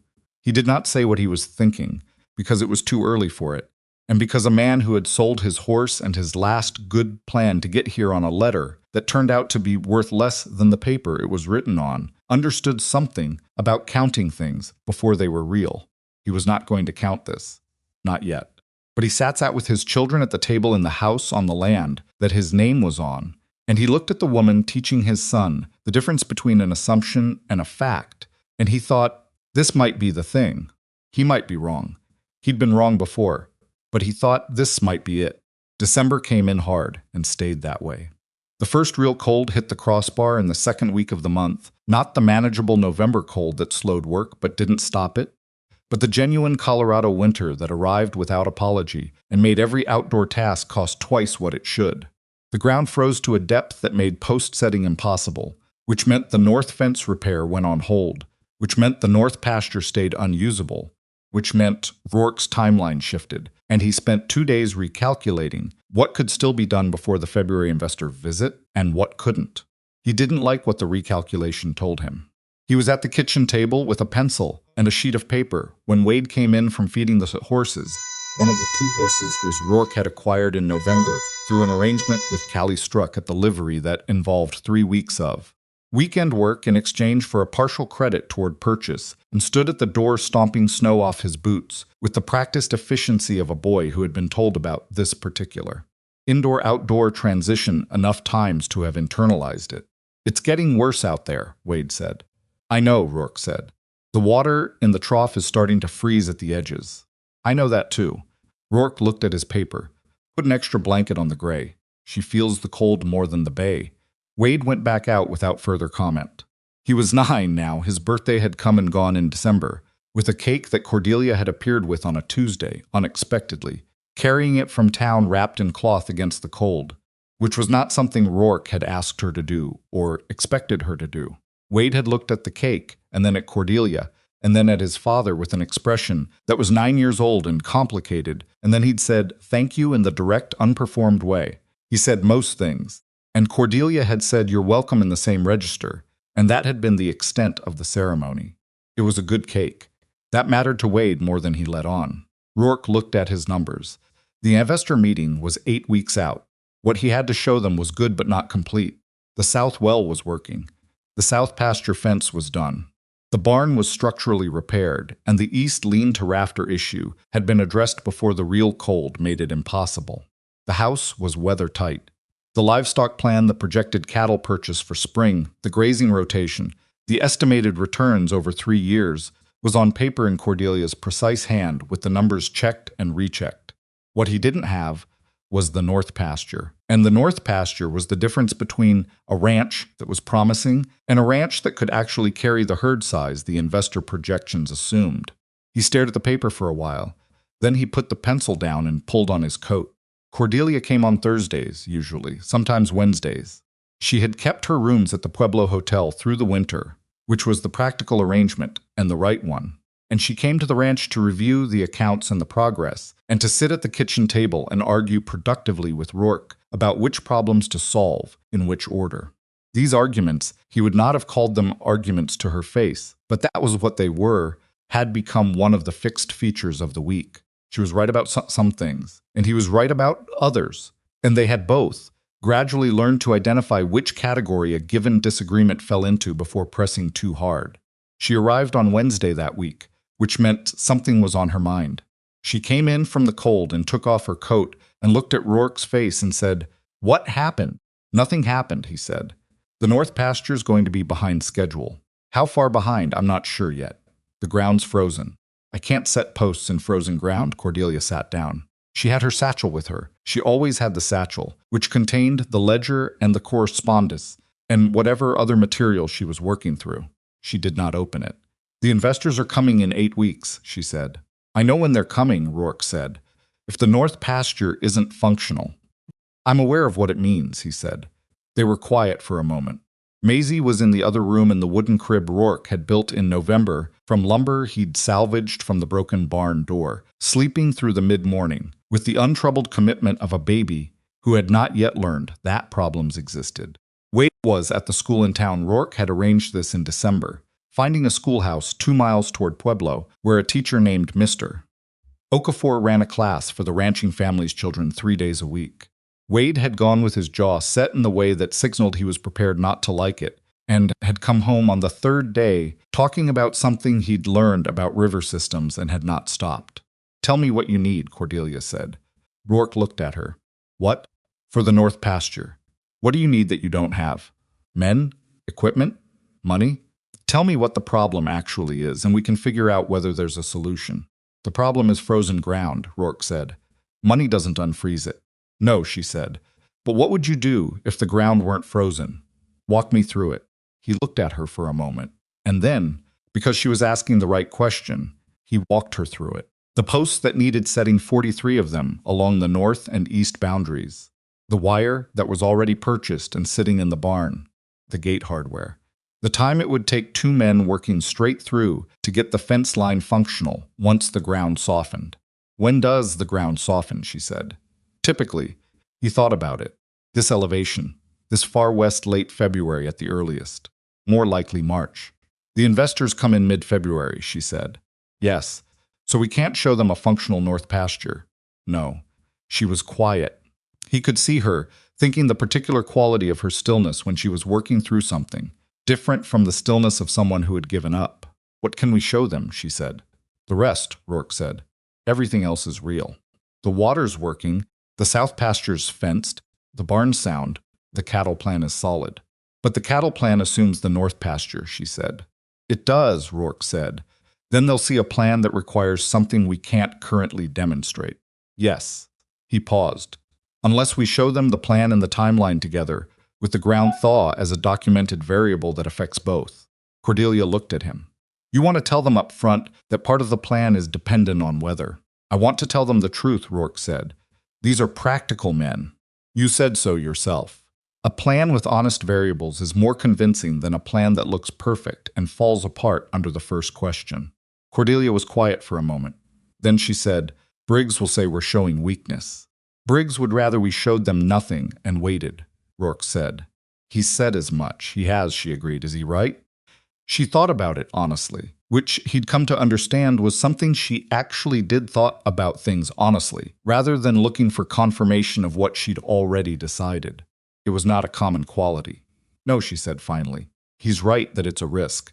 He's wrong that it's the bigger risk. The bigger risk is they come out here and ask the right questions, and we look like we've been concealing something." "Right," Rourke said. "We show them the honest plan," she said. "It wasn't a question." "That's what I'd do," he said. She opened the satchel and took out the ledger. The weeks between that conversation and the investor visit in February were the kind of weeks that either built something or exposed the absence of one. Rourke worked through the cold with the two hired men, one of whom, a rangy 30-year-old named Pete Sorrells, turned out to be genuinely useful in the particular way that men were useful when they understood both the work and the reason for it. Sorrells had come from a failed ranch operation further north and had the specific knowledge of a man who had watched something collapse and understood the mechanics of why. He and Rourke developed a working relationship that was mostly practical and occasionally something more than that, the kind of wordless mutual recognition between men who had both been through difficulty and didn't need to discuss it. Cordelia came twice a week through January. She was working on the investor presentation, not just the numbers, which were already solid, but the narrative that held the numbers together. She had a quality that Rourke hadn't fully understood until he watched her build the presentation. She could tell a true story about difficult things without making the difficulties sound like defeat.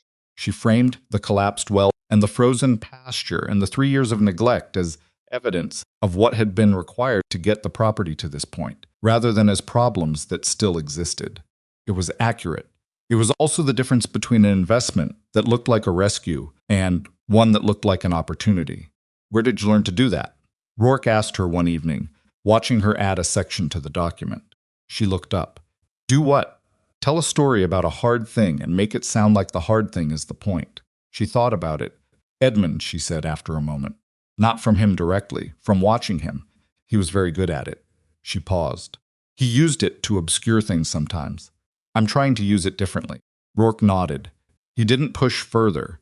He had learned the shape of the Edmund Vane subject well enough to know where its edges were. The investors arrived on the 14th of February, 3 men from Denver, traveling together on the morning train. Their names were Hardcastle, Doob, and a younger man named Fell, who appeared to be along in a junior capacity and spent most of the ranch visit writing in a small notebook. They were the kind of men Rourke had expected, well-dressed, observant, economical with their words in the way that men were when they were accustomed to charging for their time. They shook Rourke's hand with the careful neutrality of people withholding judgment, and they walked the property in the cold February morning without complaint, asking questions that were good questions, specific, practical, the right questions. Hardcastle, who was the oldest and clearly the one whose opinion mattered most, crouched in the south pasture and pressed his hand against the fence post at the corner and pushed, testing the set. How deep, he said. 30 inches, Rourke said. 40 in the soft sections near the creek. Hardcastle stood. And the north boundary? Posts purchased and staged. Ground still frozen. We're looking at late February, more likely early March before we can set. Hardcastle looked at him. That's a gap. It's a documented one, Rourke said. Mrs. Vane's presentation shows the timeline with the ground thaw factored in. The spring cattle purchase is scheduled after the north fence is complete, so the cattle plan is contingent on weather. Part of it, Rourke said. The south pasture can carry 30 head independently. The north pasture brings that to 80. The full plan needs both. The partial plan works while the full plan catches up. Hardcastle looked at the mountains. He had the face of a man who had heard a lot of presentations and had developed a reliable sense of which ones were being honest and which ones were being optimistic in the self-defeating way. You're not going to tell me you can guarantee the weather, Hardcastle said. I'm not going to tell you anything I can't guarantee, Rourke said. The soil quality I can guarantee. The water I can guarantee. Come look at the south well. It's been running clean for 3 months. The fence work I can guarantee. The weather, I'll give you the best historical data for this elevation, and you can draw your own conclusions. Hardcastle looked at him for a moment. All right, he said. Show me the well. The afternoon meeting at the kitchen table was where the presentation lived, and it was Cordelia's territory. She had set up the documents with the precision of someone who had done this before and knew that the physical presentation of information affected how it was received. Everything was clean and ordered and labeled, and she walked through it with the calm authority of a woman who had spent 11 years in rooms full of powerful men and had learned, slowly and at some cost, that the way to manage those rooms was not to perform confidence, but to actually have the information cold. Hardcastle asked hard questions. Doob asked detailed ones about the cattle market projections and the assumptions behind the 3-year return estimate. Even the young man Fell looked up from his notebook occasionally to ask something specific. Cordelia answered everything directly. When she didn't know something, she said so and said when she would know it. Rourke sat at the end of the table and spoke when the questions were about the land or the cattle operation, and when Hardcastle asked him what he thought the realistic worst-case scenario was for the first full year, Rourke told him with the specificity of someone who had already thought about it and had a plan for it. Hardcastle and Doob stepped outside after the presentation. Fell stayed inside and continued writing in his notebook with the dedication of someone who took his job seriously. Rourke and Cordelia sat at the table. "Well," Rourke said quietly. "I don't know," she said. She looked at the documents spread between them. "Hardcastle's hard to read." "He's fair," Rourke said. "That's what I got from him." "Fair doesn't always mean yes," she said. "No," he agreed. "It doesn't." They waited. Hardcastle and Doob came back in from the cold after 10 minutes. Hardcastle sat down. He looked at the documents and then at Cordelia and then at Rourke. "The land is sound," he said. "The plan is honest, which is more than I can say for half the proposals I see." He paused. "The gap in the north pasture concerns me less than I thought it would, because you didn't try to hide it." He looked at Rourke. "That's either very smart or very straight, and either way it tells me something." "Both, I'd hope," Rourke said. The corner of Hardcastle's mouth moved. "We'll put in the initial amount," he said, "with the conditions detailed in the follow-up agreement. If the spring cattle purchase goes as projected, we revisit in September." He looked at Cordelia. "Mrs. Vane, your attorney should expect a letter from mine by the end of the month." Cordelia said, "Thank you," in the tone of someone who was not going to show how significant that was until the men had left. Rourke said nothing. He was already calculating what the spring looked like with the investment secured. The investors left on the afternoon train. Rourke was at the barn checking the gray horse's water when Cordelia came to find him. She stood at the barn door for a moment, and the February light was coming in flat and pale behind her. And she looked, he thought, like someone who had been running on an argument for weeks, and the argument had just resolved. "Well," she said. "Well," he said. "We're not finished," she said. "Not even close," he agreed. "The spring is going to be." "I know what the spring is going to be," he said. "I've been thinking about it since November." She was quiet for a moment. Then she laughed, a real one, brief and unguarded, the kind that came out when something had been hard enough for long enough that the body found the first available opening and used it. He had not heard her laugh like that before. He thought he'd like to hear it again. "All right," she said. "Then you're ahead of me." "On the cattle plan," he said. "On the business side, I'd say you're considerably ahead of me." She considered this. "We might actually make this work," she said. "We might," he said. The spring came late, as Colorado Springs did at that elevation, and came all at once when it came the ground softening in the last week of March in a way that felt like the land exhaling, and Rourke had Pete Sorrells and the second hired man on the north fence line within 2 days of the thaw, working from first light until the light was gone. He worked alongside them because the timeline demanded it, and because he was not built for directing from a distance when his hands could be doing something useful. Wade came out after school on the days they were fencing and carried water and handed tools and paid close attention to how the corner posts were set, the specific bracing angle, the depth, the way you tested a post before committing to it. "Why do the corners need to go in differently?" he asked Rourke one afternoon. "Because the corners carry the tension for the whole line," Rourke said. "Everything in between depends on the corners holding.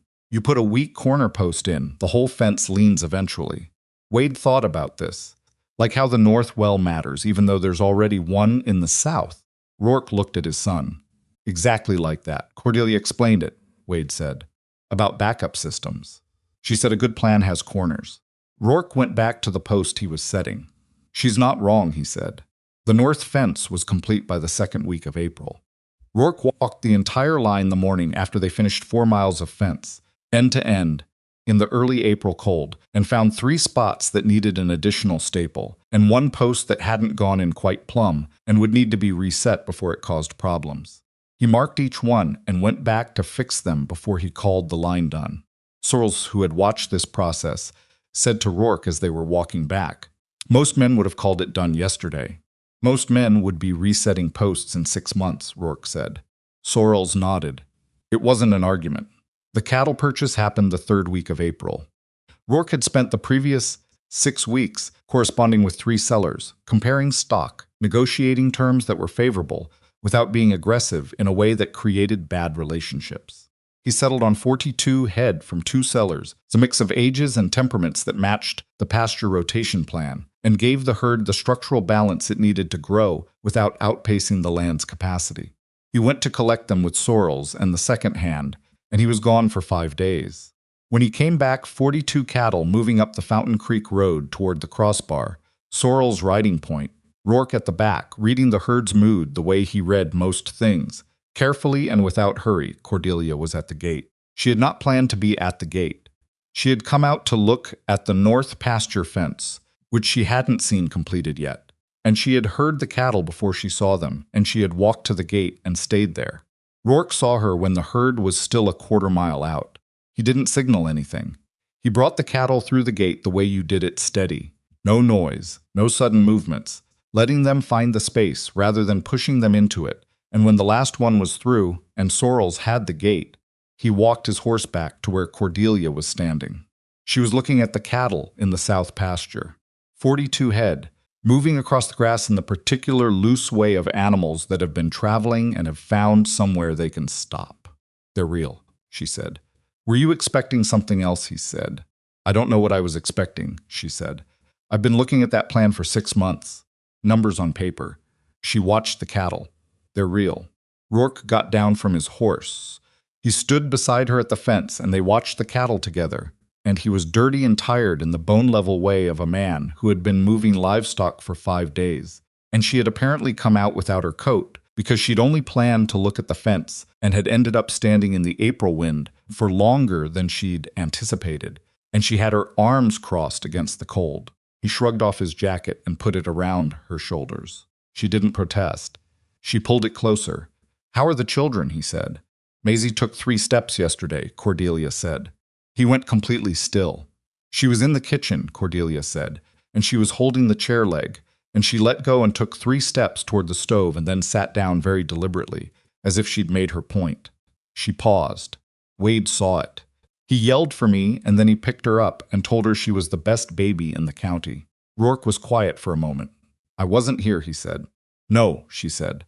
But Wade told her you'd be back and that she should do it again for you. She glanced at him. He seemed confident she'd comply. Rourke looked at the cattle in the pasture. He had missed it. He'd been on the road, moving cattle, doing the work that made the cattle possible, and his daughter had taken her first steps, and he hadn't been there to see it. That was the specific cost of the life he was building, and he understood it clearly, and it did not make it easier to carry. She'll do it again, Cordelia said quietly. Not reassurance exactly, more like accuracy. She's very determined. She is, he said. She gets it from somewhere, Cordelia said. He looked at her. She was watching the cattle, his jacket around her shoulders, her hair coming loose from where she'd put it up that morning.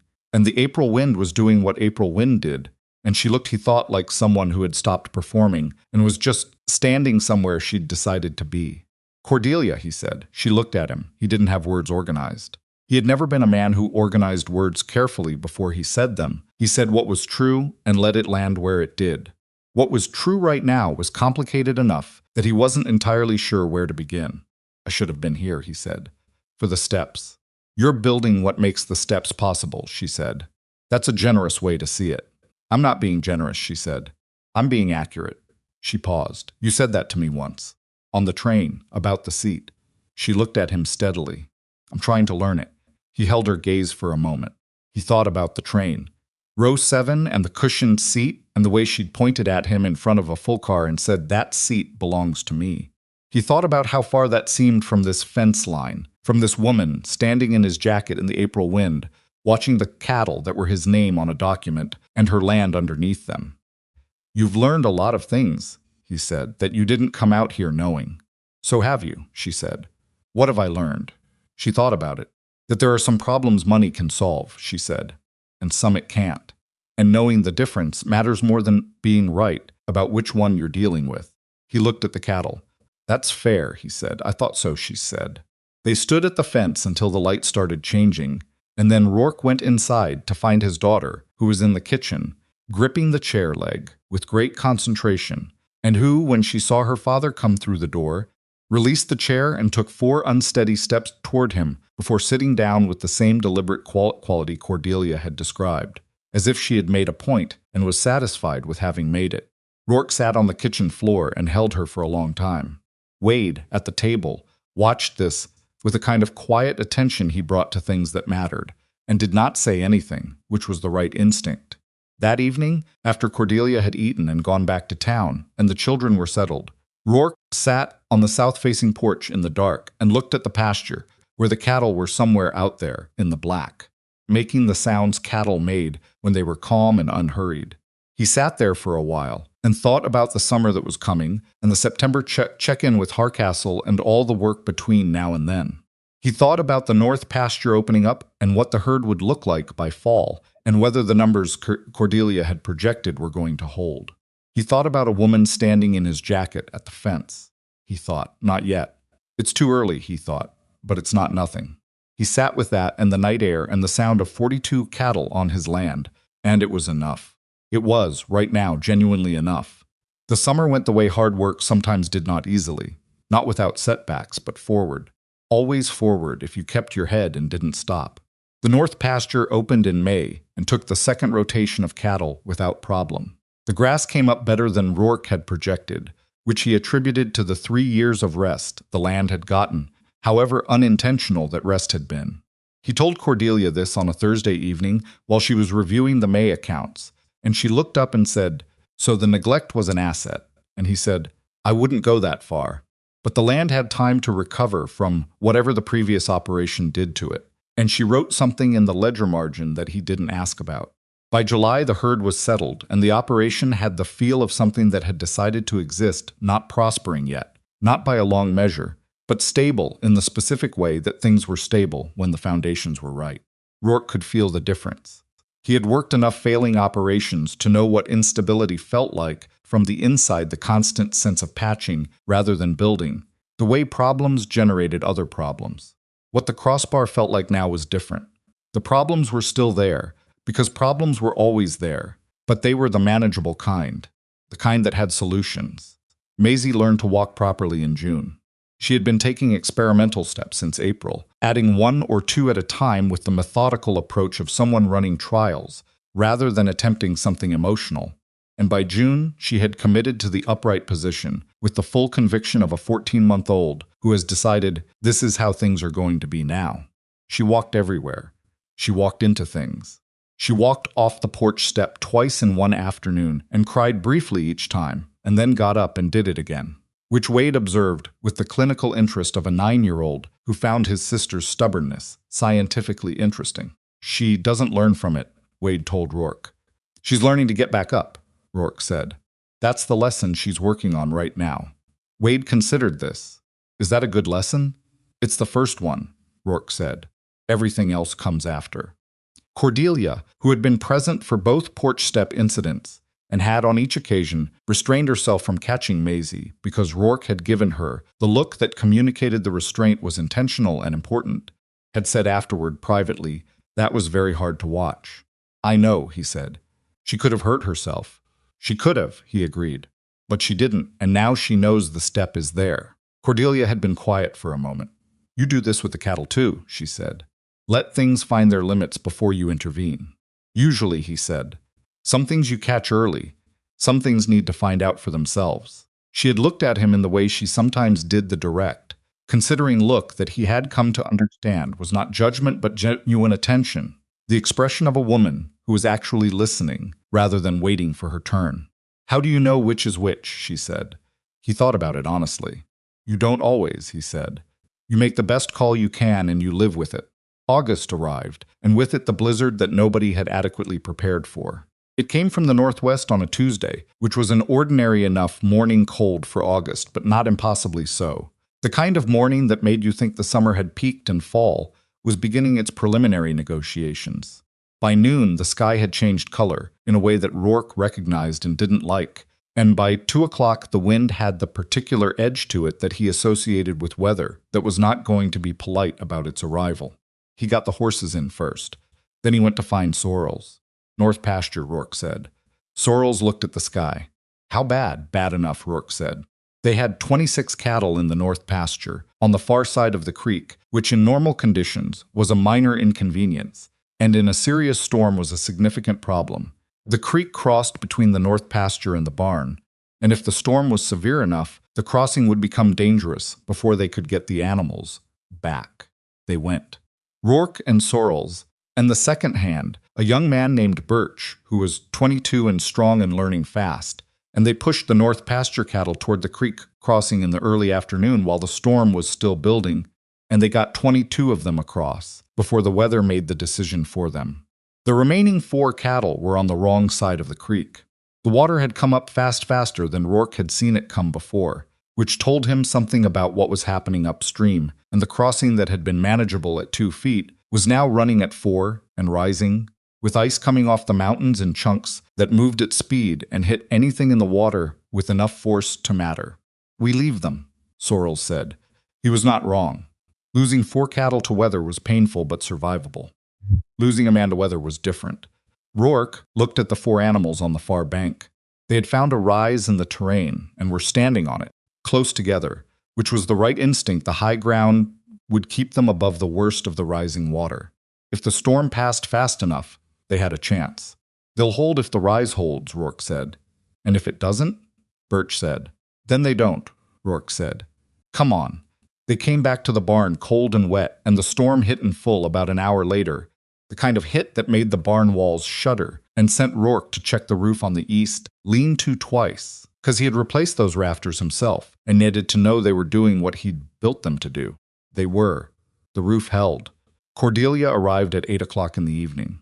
Rourke heard the horse before he heard anything else and came out of the barn in the driving snow to find her pulling up in the small buggy she used for town runs, the horse blowing hard and unhappy about the conditions it had been driven through.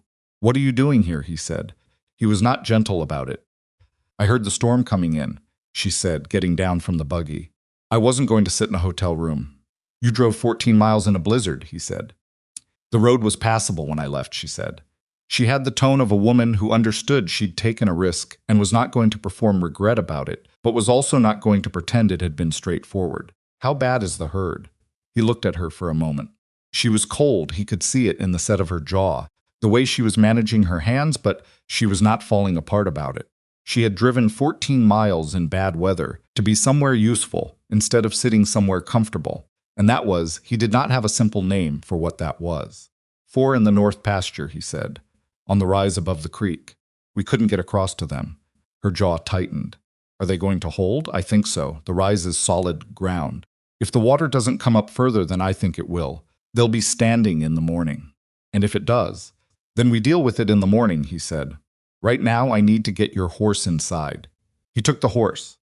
She followed him into the barn without being asked, and she helped him with the harness without being asked, working on the side she could reach while he worked on the other, and they got the animal settled into the stall with the barn's other horses, in the way that people worked when they had been doing adjacent tasks for long enough that the coordination didn't require discussion. The night was long. The storm was not interested in being brief. Wade stayed up until 10, sitting at the kitchen table with a book he wasn't reading, and then fell asleep in the chair in the way children did when they'd been trying to stay awake and lost the argument. Rourke carried him to bed. Maisie slept through everything with her characteristic indifference to weather. Rourke and Cordelia sat at the kitchen table with the stove going and the wind doing what it was doing to the outside of the house, and she had the ledger out. She had brought it, because she brought it everywhere, and they went through the numbers while the storm ran. At some point, the ledger stopped being the point. 4 cattle, she said. She was looking at the storm through the window. Probably 4 cattle, he said. Maybe less. How much does that cost us? Depends on the September prices, he calculated, roughly. Maybe enough to show a weaker number to Hardcastle than we'd like. Cordelia was quiet. It's not the end of it, Rourke said. I know that, she said. The overall operation is sound. One bad weather loss in the first year is not. I know that too, she said. She looked at him. I'm not panicking. I'm just sitting with it. He looked at her across the table. She had flour on her sleeve from where she'd made biscuits earlier in the evening because there was food to make and she'd made it, and her hair was almost entirely down by now after a day of driving and barn work.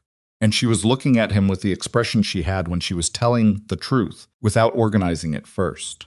I keep thinking about the train, she said. He waited. About what I said to you, she said. That first part, in front of the car. She paused. I've thought about it more than I expected to. You apologized, he said. Twice. I know, she said. An apology and a change are different things. I've been trying to figure out if I've actually changed or if I've just been in circumstances that made it easy to behave better. He looked at the window and then back at her. What do you think? She was quiet for a moment. I think I was someone who had learned to use what I had, she said. Money, name, position. I used them because they worked, and because I'd grown up watching them work, and it never fully occurred to me to ask what they cost the people who had less of them. She turned the pencil on the table slowly. You cost me something. Seeing you walk to the back of that train with your children cost me something.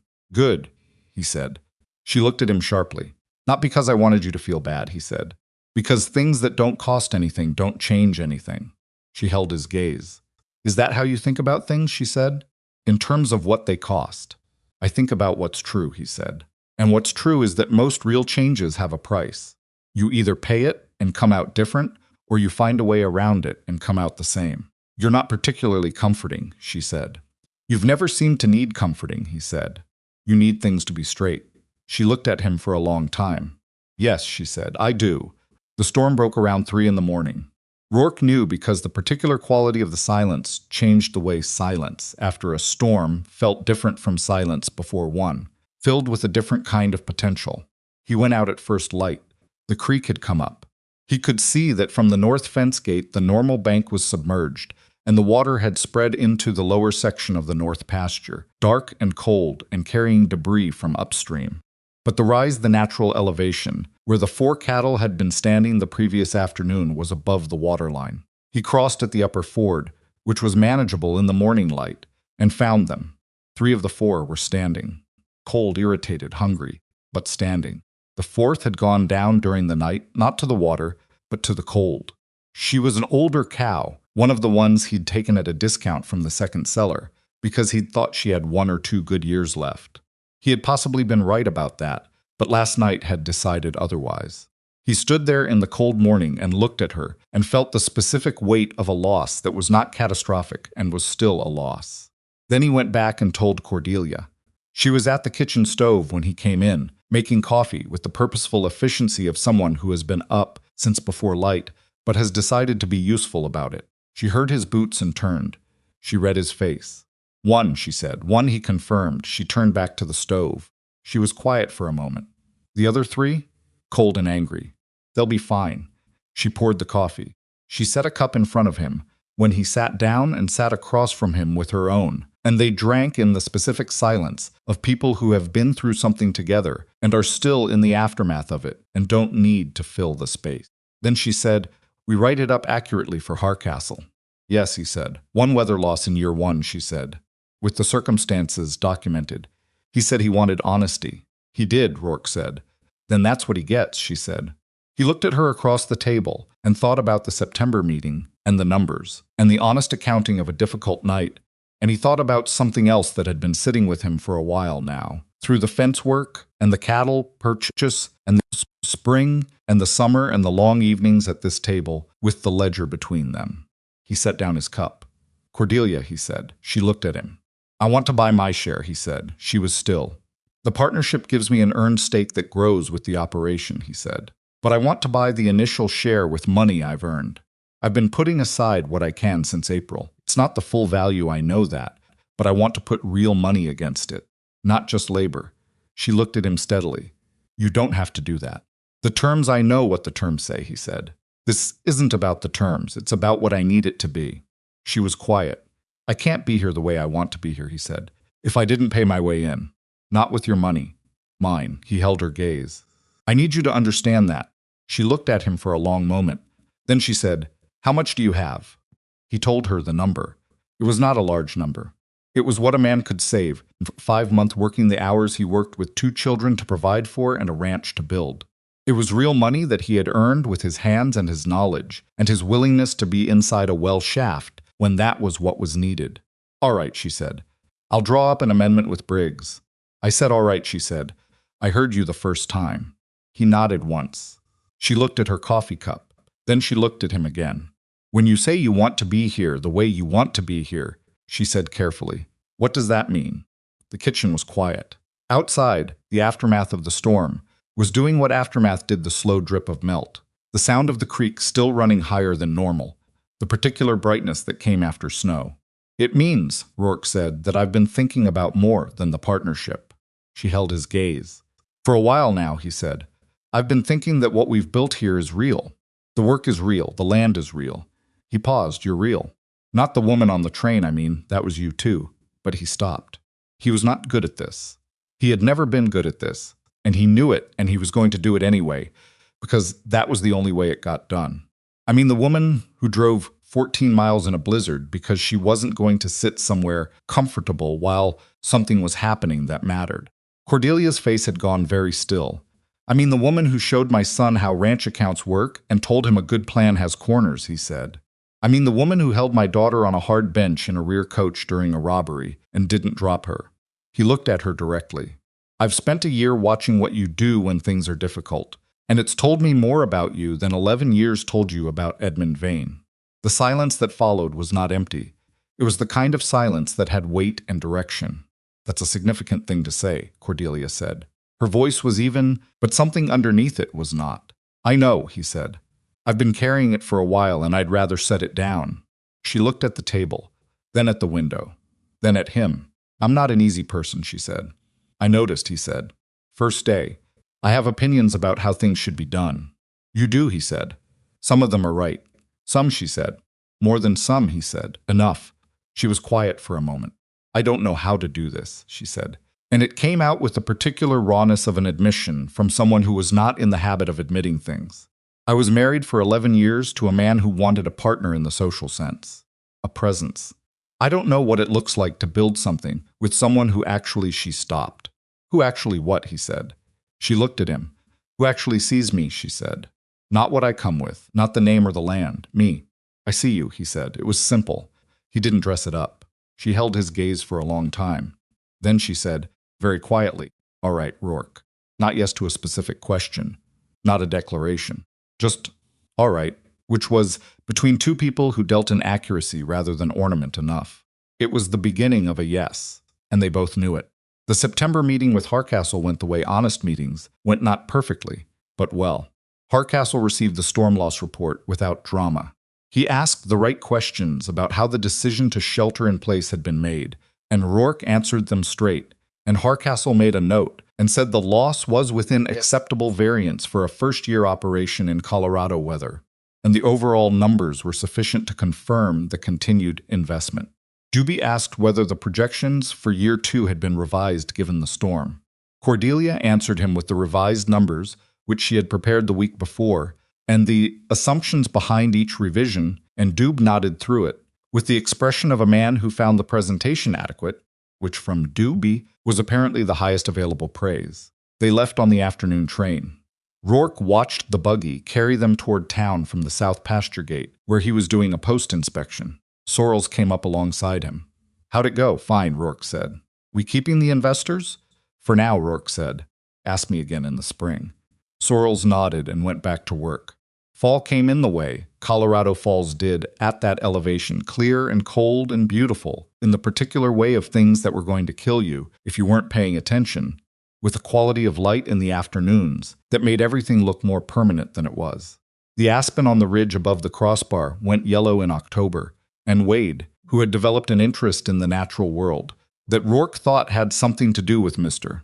Okafor's teaching, made Rourke walk up to the ridge with him one Saturday to look at them. They stood at the top of the ridge and looked at the yellow trees, and then at the ranch below them, the house and the barn and the 2 pastures, the south one still carrying cattle in the rotation, the north one resting, the creek visible as a line through the brown grass. It looks different from up here, Wade said. Everything does, Rourke said. It looks like it belongs here, Wade said. He thought about it, like it was always supposed to be. Rourke looked at the ranch from the ridge.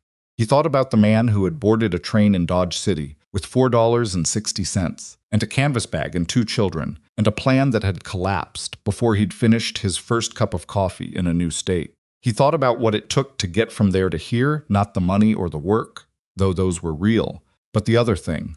The willingness to walk into a freight car with no weapon. The willingness to put a name on a document when he had nothing to back it up except what he knew. The willingness to sit across a kitchen table and say true things out loud even when the true things were hard to say. It didn't always seem that way, Rourke said. I know, Wade said. He looked at his father. But it does now. Rourke bought out his initial share of the partnership in November. The money was real, he had the receipt from Briggs to prove it, and it did what he had needed it to do, which was make the thing his in a way that a document alone couldn't. He had earned his place here. Not given it, not inherited it, not been handed it by someone who felt guilty for taking his train seat. Earned it the way things were worth having. On a Saturday in late November, he built the bench. He had thought about it for a while, what it should look like, where it should go. He decided on the south-facing porch, under the window that caught the afternoon sun. Cedar because it held against weather, wide enough for 2 adults. He painted it green because there was green paint in the barn from a fence project, and because green was the color of the south pasture grass in the spring when it first came up. He did not tell anyone he was building it. Wade found him on the porch with a finished bench and looked at it for a moment. What's that for? Wade said. Sitting, Rourke said. We have chairs inside, Wade said. This is for outside sitting, Rourke said. Come here. Wade came. He ran his hand along the top of the bench the way he touched things he was deciding about. Why green? I had green paint, Rourke said. Did you have other colors? Wade. All right, Wade said, and sat on the bench. He looked out at the south pasture, at the mountains in the distance going gray in the November afternoon. He sat for a moment. It's good, he said. Yeah, Rourke said. Cordelia came the following Thursday. She came around the side of the house toward the porch, where Rourke was doing a repair on the porch railing, saw the bench, and stopped. She stood and looked at it for a moment. You built that, she said. Last weekend, he said. She walked to it and sat on it. She looked out at the pasture. The cattle were visible in the far section, moving slowly in the cold afternoon. The mountains were clear today, sharp and white against the blue. She was quiet for a moment. Rourke, she said. Yeah, he said, still working on the railing. Is this what I think it is? He set down his tools. He turned and looked at her on the green bench, with the mountains behind her and the November light on her face, and he thought about a woman who had pointed at him in a train car and told him the seat was hers, and about everything that had happened between that moment and this one, and about how little of it he could have predicted, and how much of it had turned out to be true. I want to marry you, he said, if you'll have me. He said it the same way he said everything straight, without performance, because that was the only way he knew to say things that mattered. She looked at him for a long moment. You built a bench, she said. I did, he said, before asking. I wanted you to have somewhere to sit while you thought about it, he said. Something moved through her face that he had learned over the course of a year was what it looked like when Cordelia Vane was actually moved, the brief softening before the composure came back. The specific quality of expression that only appeared when she wasn't managing herself. I don't need to think about it, she said. No, she said. He sat beside her on the green bench. She leaned slightly against his arm. He did not move. They sat on the south-facing porch of the Crossbar Ranch house and looked at the pasture and the mountains. And the November light did what November light did on good days, made everything clear and cold and exactly what it was. The wedding was small, in December, in the Pueblo courthouse, with Briggs as witness, and Callie struck from the livery as the second, because Callie had said, when Rourke mentioned they needed a witness, that she'd been wondering when he was going to get around to it. Wade stood beside his father, in a shirt Cordelia had helped him press, serious, and straighten the way he brought to things that mattered. Maisie was 18 months old by then, and had opinions about being held still, and Cordelia held her through the ceremony with the ease of someone who had been doing it long enough that it had become natural, and Maisie lasted almost until the end, before deciding she needed to be somewhere else. That evening, they ate at the kitchen table of the Crossbar, the 5 of them, Rourke and Cordelia and Wade and Maisie and Sorrells, who had been invited because he was part of what the ranch had become, and there was no good reason not to, and the stove was going with the December night, and the mountains were out. They're somewhere in the cold, doing what mountains did. Rourke looked at the table. He looked at Wade explaining something to Sorrells with the earnest specificity of a 9-year-old who has recently learned something and needs to share it. He looked at Maisie, who had Cordelia's sleeve in both hands and was examining it with the focused attention she gave to textures she found interesting. He looked at Cordelia, who was watching him look at all of them, with an expression that was not performing anything. There was a thing that people said about life, that you got what you deserved, or that things worked out, or that the right ending found the right people. Rourke did not believe in those formulations. He had known good men who got terrible outcomes and difficult people who fell into luck they hadn't earned. The world was not organized by merit. What he believed was simpler and harder, that you showed up, and you did the work, and you were honest about what you could and couldn't do, and you stood up when the moment asked you to stand up, and most of the time that wasn't enough, and sometimes it was. He had sold his horse and gotten on a train, and a woman had taken his seat, and he had walked to the back of the car and fixed his son's boot with his own belt. And a man's character was most visible in what he did when there was nothing to gain from doing it right. He had stood between a woman and a gun, not because it was strategic, but because sitting down was not something he could do and still be the kind of man he was trying to be. And his son had been watching, and there was no version of himself he could live with that chose differently. It had cost him a bullet through the arm. It had given him everything on this table. He was not sentimental enough to call that a trade. He was honest enough to call it what it was, the accumulated consequence of small decisions made with whatever character you had available. Cordelia looked at him from across the table and said, "What are you thinking?" "Row 7, he said. She was quiet for a moment. Then she nodded once, with the expression of a woman who understood exactly what that meant. She had spent her life believing the finest seat was something you took because you could. She had learned, at the cost of her own embarrassment, and one leather case swung at a man's head, and a year of cold mornings, and hard ledgers, and a green bench on a south-facing porch, that the finest seat was something you earned by being worth sitting in it. That was the thing about worth. It wasn't about what you came with. It wasn't the money, or the name, or the cushioned seat in the middle of the car. It was what you did when none of those things were available, and what you chose when the choice cost you something. And whether, at the end of a year of difficult work, the people across the table from you were there because they wanted to be. They were there. Every one of them. That was the whole answer. There was no simpler version of it than that.